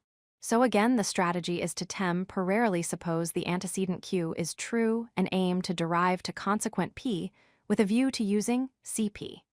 But this just sets us off on the same modus tollens inference as in A after line 2. 1 PQ, prem 2Q sup, 3P, sup 4Q MP3, 15 abs 4, 26P raw 25 7, QP, CP 26. And now for the variant kind of proof by cases that we met in 18.4. D PQ, PR, QR6R to argue from the disjunctive first premise, we have to use E. And then the proof goes in the predictable way. 1 PQ, prem 2 PR, prem 3 QR, prem 4P, sup 5 RMP4, 26Q sup 7 RMP6, 38R E1 45 67 205 22 PL proofs. Conditionals, let's have one more example in this initial group. So consider the argument EP QR6 QPR. This argument intuitively ought to be valid Y. So how do we derive the conclusion from the premise? The target conclusion is a conditional, so the obvious thing to do is assume the antecedent Q and aim for the consequent PR, preparing to use CP. Our new target then is another conditional, and to prove this we again assume its antecedent P and aim for its consequent R, preparing to invoke CP again. With that plan in mind, the proof is then easily completed. 1 PQR, prem 2Q sup, 3P sup 4, QR MP3, 15 RMP2, 46 PR, CP 35 7, QPR, CP 26 22.2. More proofs with conditionals. Let's work through a few more proofs starting with two desirable results, but ending in a perhaps unexpected place. A in 19.2, we met these informal arguments, keeping the same labels. XI, the claim if a then C rules out having a true and C false. So if a then C implies it isn't the case that both A and not C. Why I suppose if a then C so we either have not A, or we have A and hence C, so if a then C implies either not A or C using our new derivation rules for conditionals, we can now provide proofs for corresponding formal arguments. Take these particular examples. F PQ6, PQG, PQ6, PQ. The strategy for the first proof is straightforward. We just follow the implied reductio in the informal argument xi. 1 PQ, prem 2 PQ. Sup 3P E24Q MP3, 15Q E26 abs 4, 57 PQ. RAA 26 206. More proofs with conditionals. As for G, our informal argument in YI quietly appeals to the law of excluded middle, but we won't meet the formal version of that until the next chapter. So let's instead suppose the opposite of the conclusion and aim to reduce that to absurdity. Our proof will then have the shape PQ, prem PQ, sup. PQ, RAA, PQ, DN. How do we join up the dots? We can't yet apply a conditional rule to the initial premise, nor can we apply a negation rule to the supposition. There's only one sensible thing to do, namely, make another supposition. So try assuming P, which sets up a modus ponens inference. Things then go smoothly enough. 1 PQ, prem 2 PQ. Sup 3P, sup 4Q MP3, 15 PQ. I46 abs 5. 27P raw 36 8 PQ. I79 abs 8, 210 PQ. RAA 29 11 PQ. DN 10 B as we noted before. XI is just a version of the basic falsehood condition, FC from 18.2. Hence, any good rules for arguing with a conditional should certainly allow us to show that PQ entails PQ, and should also allow us to show that it entails the equivalent PQ. So far, then, so good. But what about the other two informal arguments we met in 19.2, namely X Roman 2? Suppose we are given that I. T isn't the case that both A and not C, then we can infer that if A is true, we can't have not C as well. In other words, if A then C Y Roman 2 suppose, we are given either not A or C then if not the first, then the second. So we can infer if A then C well, these two arguments can also be mirrored using our formal derivation rules for conditionals. For example, we can warrant the following arguments. H PQ6, PQ, I PQ6, PQ. 207.22 PL proofs. Conditionals for the first of these we can argue simply as follows. 1 PQ, Prem 2 P sup, 3Q sup 4 PQ, I2, 35 abs 4, 16Q RAA 35 7Q, DN 78 PQ. CP 28, and for the second we just echo the informal disjunctive syllogism in Wyroman 2. 1 PQ, Prem 2 P sup, 3 P sup 4, abs 2, 35Q EFQ 46Q, sup 7Q ITER 58Q E1, 35, 67 9 PQ. CP 28. C put together the trivial proof from P to PQ, with a proof for I, and we get a proof warranting the inference in JP6 PQ. Compare our discussion in 19.4. But note that there is also a much quicker proof for this inference, again using explosion. 1P, Prem 2P, sup 3, abs 2, 14Q, EFQ 35 PQ. CP 24 22.3 the material conditional again, A in 18.4, we saw that the material conditional satisfies the modus ponens principle, MP. In 18.8, we saw that, if together with background premises entails, then those premises entail, where the arrow is specifically the material conditional. So the material conditional satisfies the conditional proof principle, CP. That's unsurprising. What is perhaps more surprising is a converse point. 208 summary. Suppose we add an arrow connective to our Fitch-style PL logical system for the other connectives. Suppose we initially require only that this connective is governed by the two intuitively compelling principles, MP and CP. Then, generalizing from the examples we met in the last section, a WFF of the form will imply and be implied by the corresponding truth-functional WFF. Similarly, will imply and be implied by. We wondered whether we could avoid the problems of identifying if, with the material conditional, by introducing a conditional into our logic via intuitively appealing inference rules. But we now see this is no help, at least if we start from a standard logic for the other connectives. Add to that basis a conditional connective obeying the natural rules MP and CP, and this connective will end up behaving exactly like the material conditional again. Return then to our remarks in 19.6 about adopting the material conditional. Nearly all mathematicians cheerfully accept the usual logic for the other connectives, and mathematicians reason all the time using a conditional which unrestrictedly obeys, CP. As well as MP, it is absolutely standard in informal mathematical reasoning to prove a conditional by assuming the antecedent and aiming for the consequent. Therefore, these mathematicians are indeed reasoning with a conditional which behaves like the material conditional. 22.4 summary, we add to our PL proof system two inference rules for the conditional, namely MP and CP, i.e. modus ponens and conditional proof. Once more, the rules we are adding to our system seem intuitively very natural.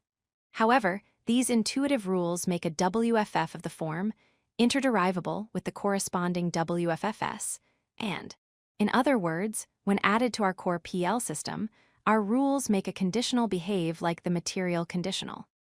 Exercises 22A warrant the following inferences by PL natural deduction proofs. 1 PQR6 PQR2P QR6 PQR 3 PQR6 PQR4P PQ6 Q5 PQP6 PQP6 PQ QR RP6 PQ 7 SR PQR SQ6 PS 8 PQR RP6Q also give proofs warranting the following inferences. 9Q6 PQ 209 22 PL proofs. Conditionals 10 PQ6 P11 PQ6 Q12 PQR6 PQ PRB. Following the general definition in exercises 20b, let's say in particular some WFFS are PL consistent if we cannot use premises from among them to prove. In each of the following cases, show that the given WFFS are PL inconsistent, i.e. show that there is a PL proof of absurdity from them as premises. 1 PP, PP2 PQ, PQ3 PQ, QP, RP, RP4 PQR, RPQ5 PR, RS, PQ, QS. Note: the idea of PL consistency is defined in terms of what we can do by symbol shuffling in a PL proof. Compare the notion of tautological consistency, which is defined in terms of valuations. They are different notions, differently defined C. Chapter 24. C. Suppose that we use as introduced in 18.6, so that an expression of the form is simply an abbreviation of the corresponding expression of the form. Warrant the following inferences by PL natural deduction proofs. 1. PQ6, QP 2, PQ6, PQ 3, PQ, QR6, PR. Suppose alternatively that we introduce to PL as a basic built-in biconditional connective. Give introduction and elimination rules for this new connective, rules which, like the rules for, don't mention any other connective. Use these new rules to warrant 1 to 3 again. Also give proofs to warrant the following. 4 PQ6, PQ, 5 PQ6, PQ, PQ6 PR, QS6 PQ, RS. Use a truth table to confirm that the following WFFS are tautologically equivalent. 7 PQR, PQR. For a trickier challenge, outline a proof deriving the second from the first.